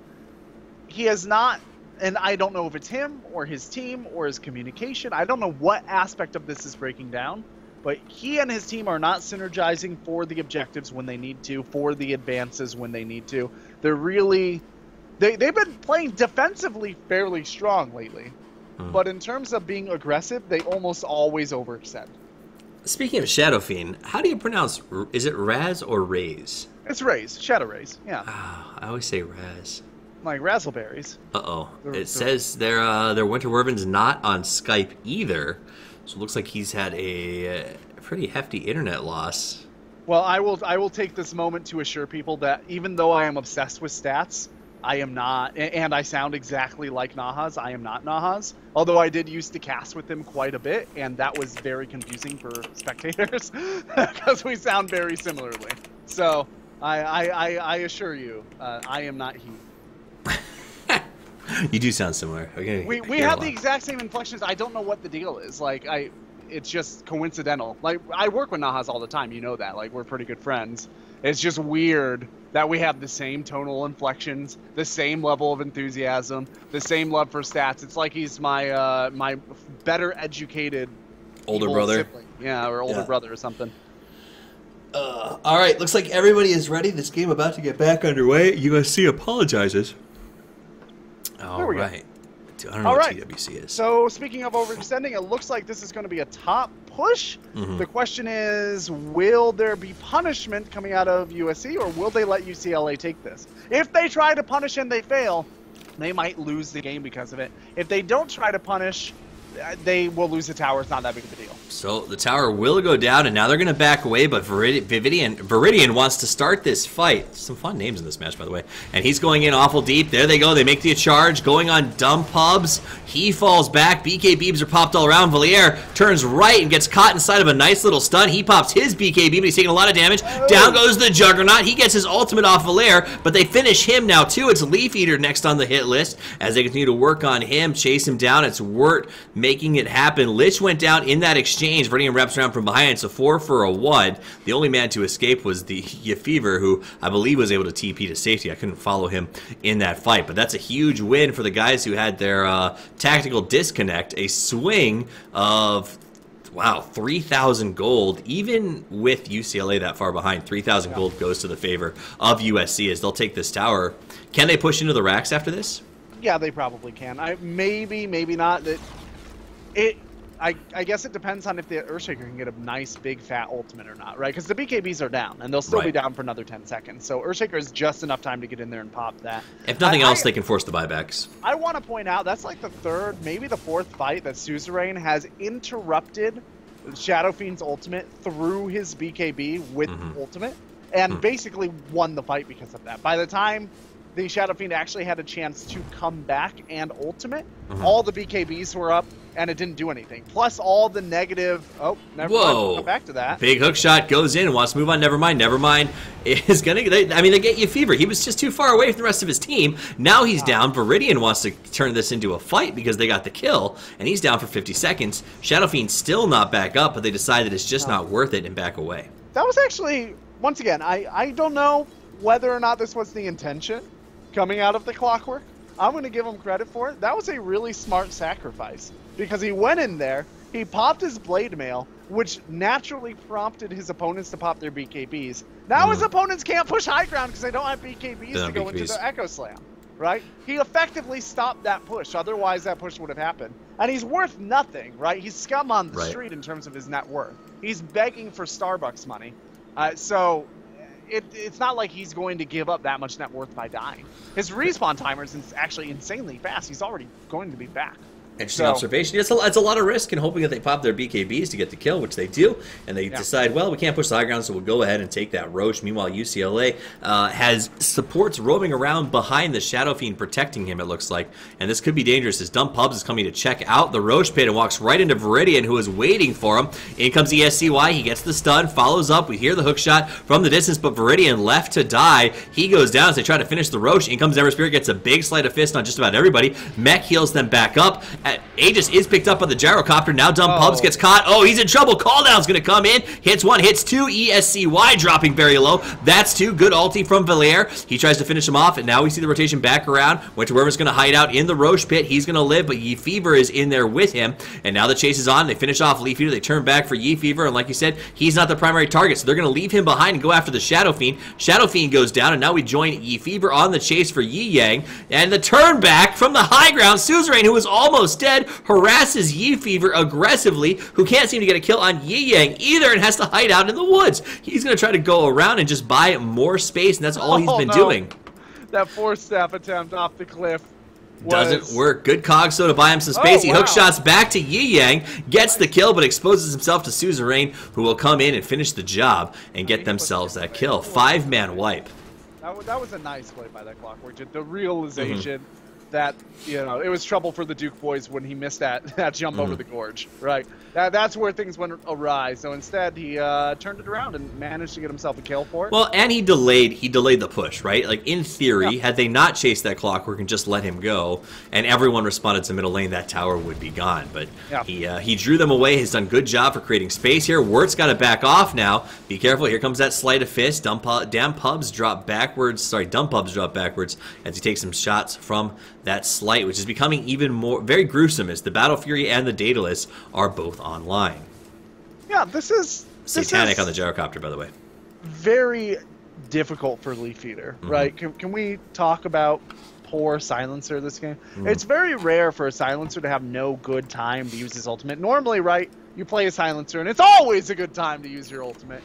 He doesn't silence anybody anymore. There's a BKB on the Night Stalker. Ember Spirit rushed a Mantis style, right? The Gyrocopter's got his BKB. The Wyvern's got a Cyclone Staff to dispel. The Lich is the only one he can effectively silence. But ideally, that Silencer would use that ultimate before the Wyvern gets his ultimate off, thus giving his team the chance to re-respawn. But he can't do that unless his team is in perfect position to engage into opponents and kill somebody before that Wyvern gets down off the Cyclone, which is a very small window of opportunity. I don't know that the Silencer pick is really working out, and we had said to open up this game that seemed like a little bit of a goofy pick. Yeah. And honestly, this whole game has seemed to falter partially on that draft decision. It does look like we're going to see a rotation here from USC as they have 4 heroes together on the bottom position, pushing down towards that bottom, the last tier 2 standing to try and take it down. The gold lead has jumped out to a whopping 20,000 for the Dire. XP at over 25, almost 30,000 advantage XP. Net worth, the stack chart favors the Dire, and if we look at the hero levels, that's really the tail of the tape. 24 to the Ember Spirit, 21 on the Shadow Fiend, and then it's just red, man. It's just super red, and the supports on the green have just gotten nothing, no farm. They're on the bottom of the net worth, they're on the bottom of the levels, and they are just struggling to do anything but just die in these fights. Yeah, what's really scary about this is that nobody is 6-slotted yet. Like, they're having this much trouble and nobody's 6-slotted yet. Ember Spirit still has a bottle, for Christ's sake. Right. Like, he's got a lot of room for upward growth. This Night Stalker can still get rid of his Midas, and then he can get Boots of Travel. And it looks like he's going into an Octarine core so that he has permanent Night. Because, hey, why the heck not? And this is going to get harder before it gets easier for UCLA, which is not usually what you want to hear when you're already barely hanging on. Yeah, I think the upward potential for USC is unlimited at this point. And they're using that to their advantage as they push towards this tower. They use the chip that we saw in the last game. Oh, here they go. Make the engagement on Dan Pubs. Dan Pubs going to spin to get out of that one. But it does expose the tower as Viridian hits it from behind. Decides to move in on Leaf Eater. Leaf Eater takes a ton of damage from that first shot, but that Blade Mail is going to keep Viridian safe as he goes in to do a little bit of zoning. Pops the BKB. Wants to go on Dan Pubs. Takes a lot of damage. Here comes the call down. We see him get out of there, and Leaf Eater is going to drop down. Viridian still taking a lot of damage. Nice save by the Winter Werven. Dan Pubs starts to spin. He's getting everything he can. Will he survive this? I don't think he will. No! Valair comes in, gets off his ultimately. Wirt goes invisible, and the bouncing ball of death doing so much work. It's 4 men down. Valair is the last man standing. Wirt thinks about chasing him, but his team pings out the racks and says, no! Melee racks! Bad work! Bad work! Strain has MVP written all over him this game. That fight alone, he saved Night Stalker from the Juggernaut ultimate by making him invulnerable to physical damage. He saved the Gyrocopter with a quick use of Glimmer Cape. He managed to grab somebody with the Winter's Curse in the middle of BKB, I believe. Like, that fight alone, he did enough to maybe warrant an MVP. But he's been doing that shit all game long. This guy is an unstoppable wyvern. He has been playing very, very, very well. That said, I still think my VP in this game is going to be coming out to that Night Stalker. I think that he's just been playing that hero aggressively, making tons of space, and allowing so much farm for Wirt and Nevermind. As they go through and they try to clean out the last of the racks, they want this melee very, very badly. Here comes a forced engagement. Valair pops the BKB. Suzerain goes down, but they make sure that they get the melee racks for their trouble. Nevermind jumps to safety, and we will see USC fade away. A sacrifice they are willing and happy to make, I guess not happy, but willing to make in terms of losing that Werven to get that melee racks. I just don't see what the game plan is here for UCLA. Like, not to be defeatist, they don't have any AoE to clear waves against Megas, right? They have super creeps in every lane. They're very close to Mega. They almost got that Ember. Almost. This is presumably going to be a GG push, but they're going to be GG pushing into a full 5-man roster with all ultimates. And I believe, let's check buyback status real quick here. And they're not even going to be able to do it because their bottom lane is going to start pushing in right now. So by the time they ever get anywhere near their opponent's base, they have to send at least one person back. And Dire has all of their buybacks, so even if the GG push worked out, buyback stop, buyback push Of course, it. they don't. That last bit of information they don't have. But even so, you're just the odds against him. This is Alamo, right? There's no getting out of here alive. This is Sparta. They've decided to leave the pass and try to push against an insurmountable force. Let's see if they can do it. I am pretty sure that if these guys 5-man push and USC just stayed in their fountain, USC would still win first from the Here comes the BKB, and they go. Call down is up. Bouncing ball of death. Dump Pub taking a lot of damage. We're going to see Werven go up in the air with the spin. BKB out as well from the Gyrocopter. Moves on Valair as he takes a lot of damage. G-Fever dropping as well. Valair turns back around. Gets the... What? The Lich goes down. Wirt goes down, and now USC is on the run. Suzerain has to go invis, but here comes Ember Spirit. He's respawned. Gets a kill. The chase is on. Leaf Eater and Dump Pub's caught out. There goes Leaf Eater. Dump Pub spins to TP away, but he can't do it. The right click is there. The crit damage is in play. The Daedalus pans out, and the GG comes off. UCLA says, we just cannot take it anymore. The pain is too great, and the end of the match. USC takes the first CSL game, the Collegiate Star League game that we chose to cover here on the Tuesday night feature, 2-0, and convinces us that there is a very good chance, Gorgon, that we may see this USC squad in the grand final. It's a little early in the season to be making any claims about it, but they definitely played with a lot more cohesion, a very high level of skill, and a good amount of general communication that's impressive for teams at this level. They definitely made a statement for their case. Now, this is Tuesday night, guys. Keep in mind, you can join us every Tuesday and Thursday. Myself and Gorgon will be here at 9 p.m. Eastern to bring you the featured games of the week. Tuesday night fights and Thursday night Dota are going to be a blast, so come watch the best that Collegiate Dota has to offer every Tuesday and Thursday with us here in the Collegiate Star League. Keep in mind, over $15,000 going out in scholarships this season for Dota2 alone. $7,000 to first place, $3,000 for second, $1,000 for the semis, and so on and so forth from there. So a lot on the line. Also, something to consider here, Gorgon, there's a LAN tournament at the end of this, which means at the top, I believe it's 4 teams, unless it's changing a little bit. Go to the LAN. They get a chance to experience that. And honestly, I had the pleasure of going to the LAN finals in San Francisco last year, and we talk about collegiate leagues, we talk about pro Dota, and in fact, in an interview I did with Eternal Envy, he said a lot of the pro teams need a chance to find up-and-comers, and that's a tough thing to get.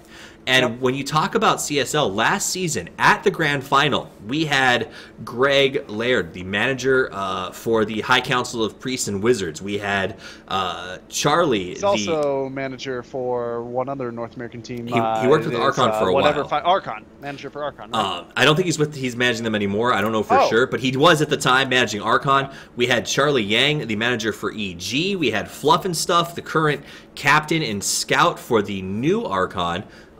Previously a Fire, all at that tournament, all watching, all looking at some of the up-and-coming players. So when we talk about the future of Dota in the pro scene, I think that you can really say a lot about what Collegiate Star League brings to the table if it's bringing out folks like that to these LAN finals to sort of check things out. So I'm excited to see the future of Dota, excited to be part of this collegiate experience and really watch these guys hopefully develop into the next level of play. But I thank you all for joining us tonight. Remember, all of the games we played on Saturday, they're not in the featured grouping, and you can catch those. I believe that there'll be some open streams and stuff like that if you want to get involved. But it's been a wonderful evening. My name's Toffees. You can find me at Toffees TV, and you can find my co-caster Gorgon. Where can they get you?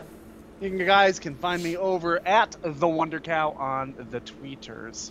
On the tweeters. Guys, it has been a wonderful evening. I'm going to throw it over to some music in the away screen and hang out in Twitch chat just for a little while. If you have any questions or feedback, I'd love to hear it, whether that's tweeted at me, emailed to me, or said in chat. I always love to hear it. It's been a wonderful night with you. I hope you enjoyed the Dota as much as I did. And as always, all I can say is Toffees out.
Wow.